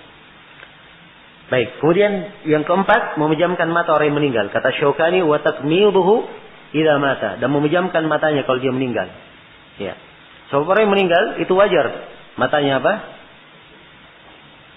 Ya, tidak terpejam, sebab ya, diterangkan di dalam hadits Ummu Salamah, dalam riwayat Muslim, ya, Rasulullah sallallahu alaihi wasallam masuk mengunjungi Abu Salamah. Nah, dan pandangan mata beliau telah sangat berat. Maksudnya sudah meninggal dalam keadaan matanya masih melihat. Fa'agmadahu, maka Nabi sallallahu alaihi wasallam menutup mata itu. Jadi ini memejamkannya. Nabi memejamkan matanya. Kemudian Nabi berkata, "Innar ruha idza qubida atba'ahu al-basar." Sungguhnya ruh itu apabila dicabut, maka mata pun mengikutinya. Ya. Jelas ya? Dan ini menunjukkan bahwa ya mata yang tetap melihat ya mengarah kepada ruhnya yang keluar, ini terjadi pada orang yang salih maupun orang yang apa? Tidak salih. Jadi jangan dianggap bahwa ya itu dari tanda suul khatimah misalnya kalau matanya terbelalak. Itu belum tentu. Sebab memang setiap jiwa seperti itu keluar matanya mengikuti apa? Ya, mengikuti ruhnya. Nabi mengabarkan hal ini. Dan ini terjadi pada Abu Salamah, seorang sahabat mulia. Ya, Nabi doakan setelah itu, Allahumma ighfir li Abi Salamah warfa' darajatahu fil mahdiyyin. Ya Allah, ampunilah Abu Salamah dan angkatlah derajatnya di mahdiyin, maksudnya di sorga. Ya. Dan ini doa Nabi syafaat untuk Abu Salamah, nanti derajat beliau diangkat di mana? Di sorga. Dan ini salah satu di pembahasan syafaat, salah satu dalil ya tentang syafaat, bahwa ada syafaat di hari kiamat kelak, bentuknya sebagian penduduk sorga dengan syafaat derajatnya akan lebih ditinggikan, lebih diangkat dan ditinggikan.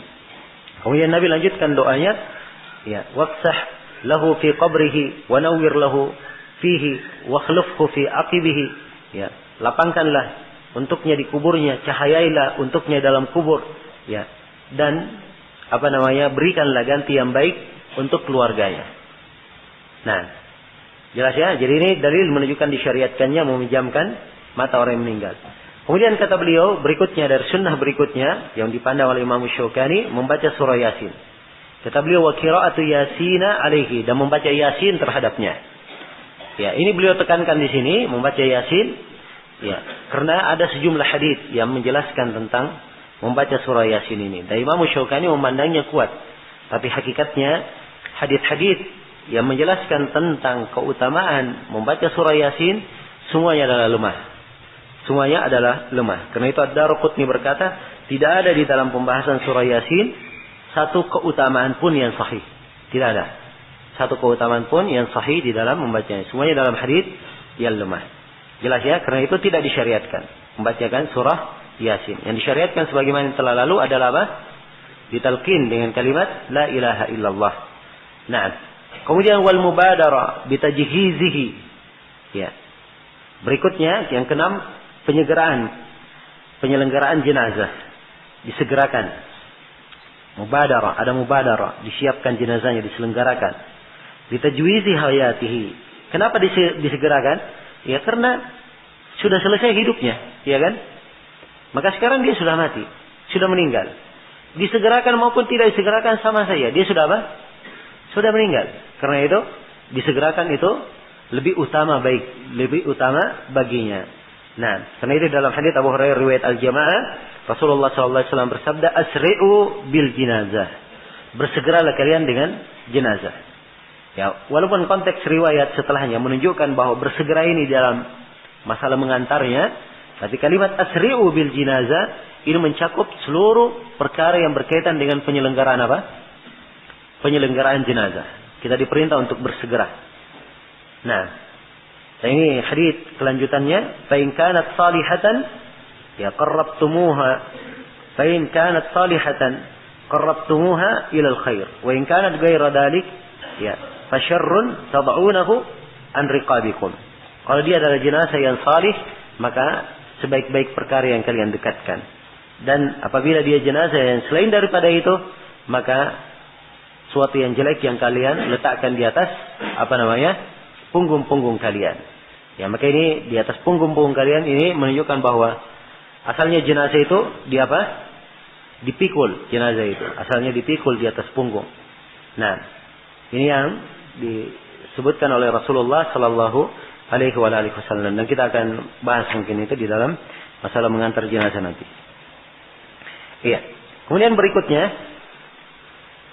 iya, wal qada'u lidainihi, ya, membayar utang mayit. Ya, hutang mayit itu dibayar. Ya, ditunaikan hutangnya. Nah, sebab di dalam hadits Abu Hurairah yang diriwayatkan oleh Imam Ahmad bin Majah dan Tirmidzi, Rasulullah sallallahu alaihi wasallam bersabda, "Nafsul mu'min mu'allaqatun bidainihi hatta yuqda anhu." Jiwa seorang mukmin itu tergantung dengan hutangnya sampai dilunasi untuknya. Sampai dilunasi untuknya. Jadi hutang ini ya dilunasi, itu awal yang pertama. Jadi kalau dia punya harta, hak yang paling pertama dikeluarkan dari hartanya sebelum dibagi warisan itu, dibayar dulu hutangnya. Dibayar dulu apa? Hutangnya. Dan hutang ini ada dua macam. Ada hutang kepada manusia dan ada hutangnya kepada apa? Kepada Allah Subhanahu wa taala. Apa maksudnya hutangnya kepada Allah?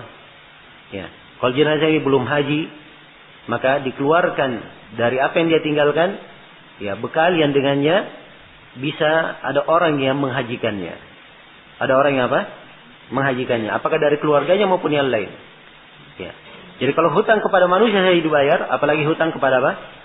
Kepada Allah. Fadainullahi ahaqqu ayyuqda. Hutang kepada Allah itu lebih berhak untuk apa? Untuk ditunaikan, untuk dibayar. Jelas ya?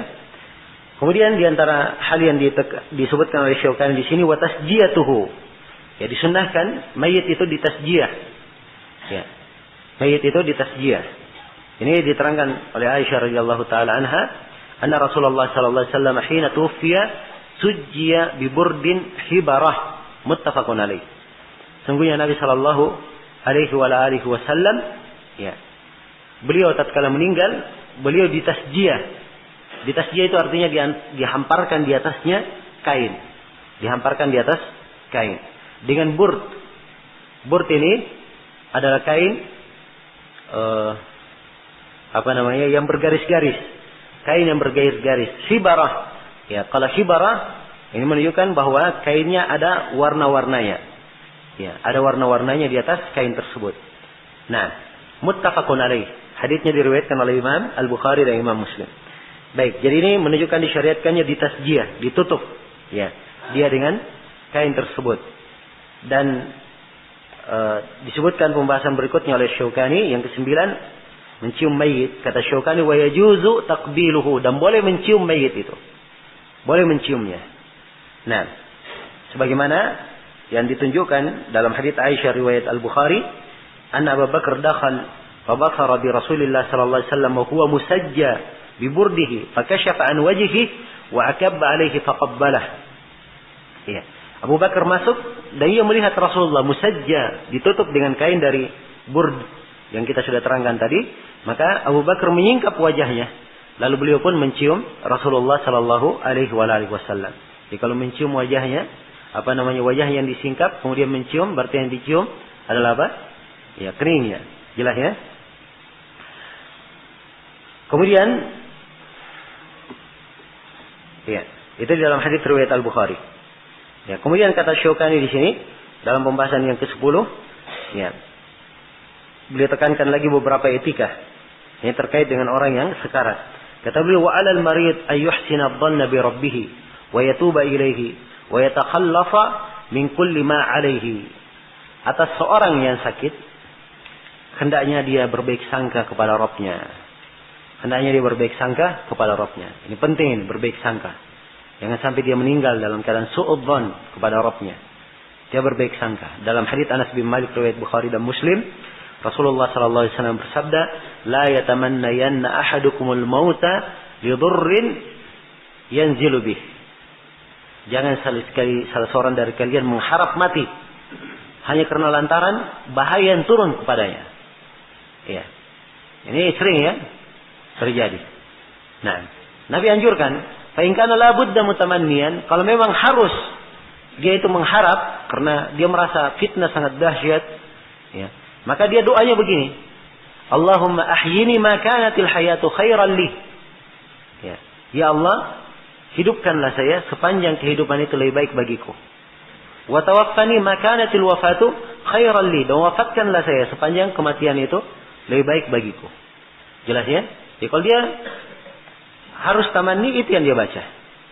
Dan ini menunjukkan dia serahkan seluruh urusannya kepada Rabb-nya, bukan berjelek sangka, tapi dia tetap berbaik sangka kepada Rabb-nya. Jelas ya? Kemudian wa yatuba ilaihi, dan dia bertobat. Ya, sebab ini di keadaan seorang itu sakit, apalagi dia sakarat, ya harusnya dia lebih banyak mengingat ya kepada Allah Subhanahu wa taala. Mungkin ajal ini sebentar lagi akan selesai ya, dan sebentar lagi dia menghadap kepada Allah, maka sepanjang masih ada kesempatan dia bertobat kepada Allah Subhanahu wa taala. Kemudian wa yatakhallasa min kulli ma alaihi, dan dia hendaknya menyelesaikan segala kewajiban yang masih dibebankan terhadapnya. Ya, kalau dia punya hutang, dia lunasi hutangnya. Ya, kalau ada hak orang yang ada pada dirinya, dia berwasiat. Ya, si fulan ada kewajiban terhadap saya sekian, si fulan begini dan begini, dia tulis di wasiatnya. Ya, dia tulis di wasiatnya. Jelas ya, ini dari kewajibannya. Sebab akan datang mungkin nanti di pembahasan wasiat. Ya, ma haqqu mri'in muslimin lahu syai'un yusi fihi yabitu lailataini illa wasiyatuhu maktubun indah. Ya, dalam hadits Ibnu Umar riwayat Bukhari dan Muslim. Ya. Tidaklah hak seorang muslim ya yang sesuatu itu ada padanya kecuali dia harus berwasiat. Ya, tidaklah dia tidur 2 malam ya kecuali dia harus berwasiat, dan wasiatnya sudah tertulis di mana? Di sisinya. Wasiatnya sudah tertulis di sisinya. Ini menunjukkan bahwa seorang itu bersegera dalam hal ini, dia menjaga etika-etika sehingga kewajiban-kewajiban terhadap dirinya semuanya ditunaikan. Keluarganya menunaikan setelahnya, dan itu dari hak orang yang hidup dari keluarganya terhadap si mayit. Dan kalau dia punya hutang, ya pemerintah juga, ya kalau misalnya orang itu tidak punya, keluarganya tidak ada biaya untuk melunasinya, maka pemerintah boleh melunasinya dari Baitul Mal. Dari Baitul Mal. Sebab ini dari hak seorang muslim. Baik. Ya, berikutnya kata beliau fasal. Ya, pasal ini tentang masalah ghuslil mayyit, tentang memandikan jenazah. Ya. Sini beliau menguraikan tentang memandikan jenazah, dan ada 4 pembahasan yang kita garis bawahi di sini. Yang pertama tentang kewajiban memandikan jenazah. Asy-Syaukani berkata, "Wa yajibu ghuslul mayyitil muslimi 'alal ahya." Dan wajib ya memandikan jenazah seorang muslim. Dan kewajibannya ini wajib atas orang-orang yang hidup. Wajib atas orang-orang yang hidup. Nah, sudah berlalu pembahasannya di bab mandi. Ya, salah satu sebab wajibnya mandi adalah karena apa? Karena meninggal. Ya, maksudnya orang yang hidup wajib memandikannya. Ya, wajib memandikan jenazah. Dan ini tidak ada silang pendapat di kalangan para ulama tentang wajibnya. Dan dia adalah fardu kifayah. Apabila telah ditegakkan oleh sebagian, maka gugur terhadap sebagian yang lainnya. Jelas? Namun siapakah yang paling berhak di dalam memandikannya? Ya. Nah, di sini kita akan bahas di pembahasan yang kedua, kriteria orang yang memandikan jenazah. Nah, kata beliau, wal qaribu aula bil qarib. Ya. Idza kana min jinsihi wa ahadu az-zawjayn bil akhar. Dan seorang kerabat, dia lebih berhak memandikan kerabatnya. Kalau dia dari jenisnya, maksudnya kalau kerabat yang meninggal laki-laki, ya dia laki-laki, maka dia lebih berhak daripada selainnya, orang yang bukan kerabatnya. Ya, demikian pula seorang perempuan, kerabat mayit yang meninggal perempuan, ya, maka si perempuan ini lebih berhak memandikannya daripada perempuan yang bukan kerabatnya. Jelas ya? Maka kerabat itu lebih didahulukan di atas yang lainnya. Demikian pula kalau dia apa? Suami istri, maka suami lebih berhak memandikan istrinya, demikian pula sebaliknya, istri lebih berhak memandikan suaminya. Ini diterangkan di dalam hadits Aisyah riwayat Imam Ahmad, Abu Daud dan Ibnu Majah.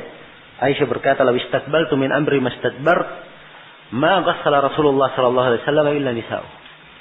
Ya, kata beliau, andai kata saya tahu apa perkara yang sudah berjalan bersamaku, ya, maka pasti tidak ada yang memandikan Rasulullah sallallahu alaihi wasallam kecuali istrinya. Kecuali istrinya. Nah, sebab ini dipahami oleh Aisyah bahwa memang yang paling berhak dalam memandikannya adalah siapa? Ya, istri orang yang meninggal. Harusnya para istri yang lebih berhak di dalam memandikannya. Nah, jelas ya? Dan Aisyah radhiyallahu taala berkata dalam hadits riwayat Imam Ahmad, Ibnu Majah dan disahihkan oleh Ibnu Hibban, ya, Nabi berkata kepada Aisyah, "Lau muttu qabli lau mutti qabli faghassaltuki." Ya, andai kata engkau meninggal sebelumku, maka saya akan memandikan engkau. Kemudian Nabi melanjutkan hadisnya. Ya, di sini Rasulullah berkata, saya akan memandikan engkau. Nah, maka ini dasar yang menunjukkan bahwa ya, pada suami istri harusnya dia lebih dahulu, yang lebih didahulukan. Dan ini dikiaskan kepada hal yang lain yang merupakan kerabatnya, itu yang lebih didahulukan di dalam dimandikannya, dalam memandikannya. Dan harusnya orang yang memandikan itu adalah orang yang mengetahui bagaimana tata cara pelanggaran jenazah. Ya, tata cara penyelenggaraan jenazah sesuai dengan syariat. Nah, kemudian dia pandai mengurus jenazah tersebut.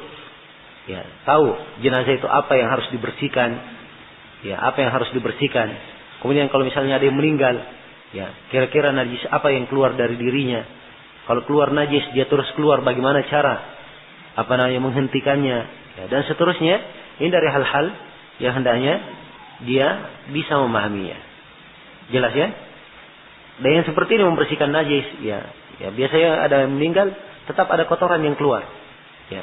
Maka ini di orang umum pun mereka punya cara-cara untuk menyelesaikan hal tersebut. Maka pengetahuan yang seperti ini juga diperlukan. Pengetahuan yang seperti ini diperlukan.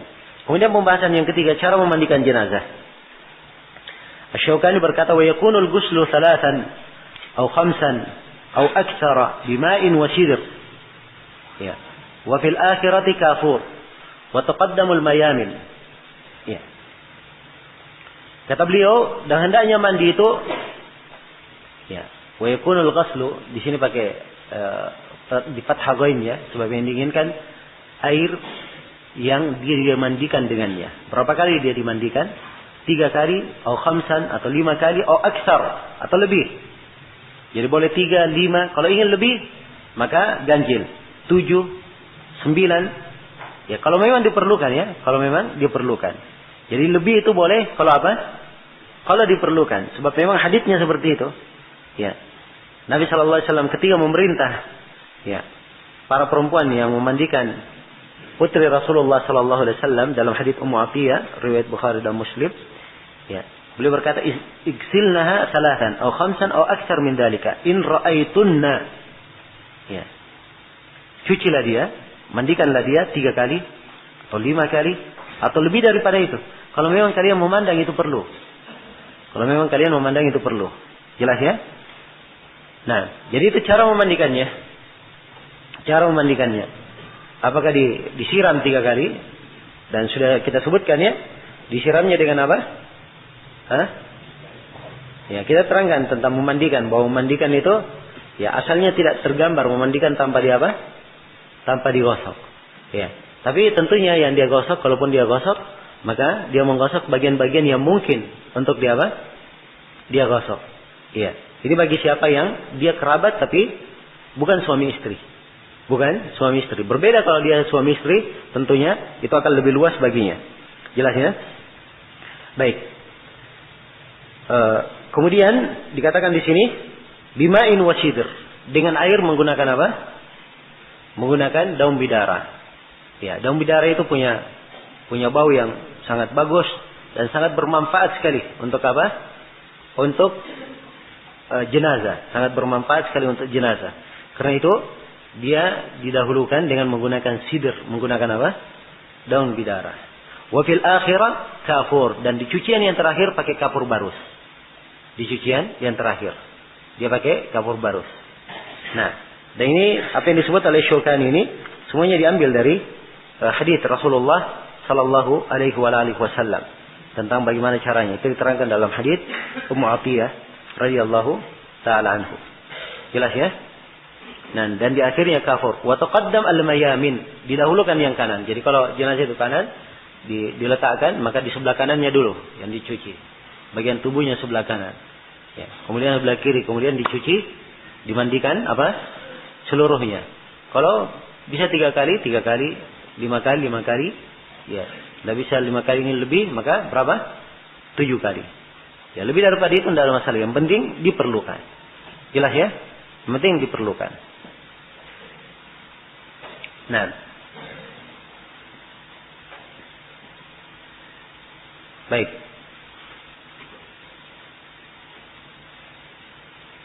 Ya. Dan kalau dilihat dari maksud dimandikannya, mandikan jenazah itu supaya dia dalam keadaan bersih. Ya. Kalau ada dari jenazah tersebut hal yang perlu untuk dibersihkan dari najis yang melekat, dibersihkan. Atau dari hal yang tidak baik pada sebagian di rambutnya misalnya, dan perlu untuk diberikan sampo untuk membersihkannya, tidak apa-apa. Jelas ya? Sepanjang itu tidak membahayakan mayit. Sepanjang tidak membahayakan si mayit. Ya, sebab mayit itu dia itu diperlakukan sama seperti dia hidup. Diperlakukan sama seperti apa? Dia hidup. Sebab Nabi telah memberikan ketentuan. Ya, kasru idhamil mayyit ka kasrihi hayyan. Ya, mematahkan tulang jenazah mayit itu sama dengan mematahkannya dalam keadaan hidup. Jelas ya? Ya, karena itu dia diperlakukan asalnya sama ketika dia hidup. Baik. Ya, ini secara ringkas berkaitan dengan memandikan jenazah. Ya, tidak terlalu banyak sebenarnya tuntunan-tuntunan. Tidak seperti yang masyarakat terlalu banyak aturan-aturannya, inilah itulah, sehingga kadang ada orang takut dia memandikan jenazah atau merasa memandikan jenazahnya tidak syah. Ya. Baik, kemudian kata beliau, ya, ini pembahasan yang keempat, yang memandikan orang yang mati syahid. Tentang memandikan orang yang mati syahid. Yang memandikan orang yang mati syahid, ya, Asy-Syaukani berkata, wala yughassalu asy-syahidu. Orang yang mati syahid tidak dimandikan. Kenapa tidak dimandikan? Sebab Nabi SAW memberikan ketentuan seperti itu. Nah, memberikan ketentuan seperti itu. Di dalam hadits Jabir yang diriwayatkan oleh Imam Al-Bukhari, Jabir berkata, "Kana Rasulullah sallallahu alaihi wasallam yajma' baina ar-rajulaini min qatl Uhud fi ath-thawb al-wahid." Adalah Nabi sallallahu alaihi wasallam, beliau menggabungkan 2 jenazah dari yang terbunuh di perang Uhud dalam satu pakaian. Ya. Dan Nabi berkata, ayyuhum aktsaru akhdan lil Quran. Dari 2 ini siapa yang paling banyak hafal Qurannya? Paling banyak mempelajari Al-Quran. Maka kalau diisyaratkan kepada salah satunya, maka ia yang lebih didahulukan untuk apa? Dimasukkan ke dalam lahat. Ya, dan penyebutan kalimat lahat di sini menunjukkan bahwa lahat itu yang lebih banyak dikenal. Akan datang nanti insyaallah pembahasannya di penguburan. Ya, tentang yang mana yang lebih utama cara menguburkannya. Setelah itu wa amara bidafnihim fi dimaihim, dan Nabi perintah supaya orang yang mati syahid ini dikubur di darah-darah mereka. Ya, di darah-darah mereka. Jadi masih di pakaian yang mereka pakai yang masih ada darahnya, itu mereka dikubur dengan hal itu. Ya. Walam yughassalu, dan mereka tidak dimandikan. Walam yusalla alaihim, dan tidak disolati. 2 hal. Tidak dimandikan dan tidak apa? Tidak disolati. Ya, ini keutamaan khusus. Diterangkan dalam riwayat Imam Ahmad, la tughassiluhum fa inna kulla jarhin aw kulla damin yafuhu miskan yaumal qiyamah. Jangan kalian solati, jangan kalian mandikan mereka. Sebab setiap luka dan setiap darah yang keluar itu akan menghambur bau misk darinya pada hari kiamat. Ya. Dan Nabi tidak mensolati mereka, tidak mensolati jenazah. Jenazah orang yang mati syahid. Yang dikatakan orang yang mati syahid itu adalah orang yang mati di mana? Di medan pertempuran, itu orang yang mati syahid. Ya. Jelas ya? Dalam istilah fuqaha. Ada medan pertempuran jihad, ya. Dia meninggal di situ, inilah yang diperlakukan seperti ini, mati syahid. Jelas ya? Karena itu siapa yang meninggal di atas ranjangnya, ya. Apalagi kalau dia meninggal di hukum mati, ya ditembak misalnya, ya, dia tidak dihitung mati syahid. Terhitung mati apa? Mati biasa. Terhitung mati biasa. Maka diperlakukannya seperti biasa, dikafani dan seterusnya, dikafani dan seterusnya. Ya, karena itu setelah meninggal tidak boleh dikatakan asyahid fulan, asyahid fulan. Ya, orang yang mati syahid saja tidak dikatakan asyahid fulan. Ya, tidak disebutkan asyahid, misalnya sahabat fulan. Ya. Ada sebagian sahabat memang kita katakan syahid. Sebab Nabi mempersaksikan bahwa dia adalah apa? Syahid. Tapi yang tidak ada persaksian, maka tidak boleh memastikan padanya dia apa? Mati syahid. Jelas ya? Baik, selesai sudah pembahasan tentang apa? Tentang memandikan mayit. Ya baik, sampai sini dulu ya. Kita sambung nanti insyaallah taala jam 9.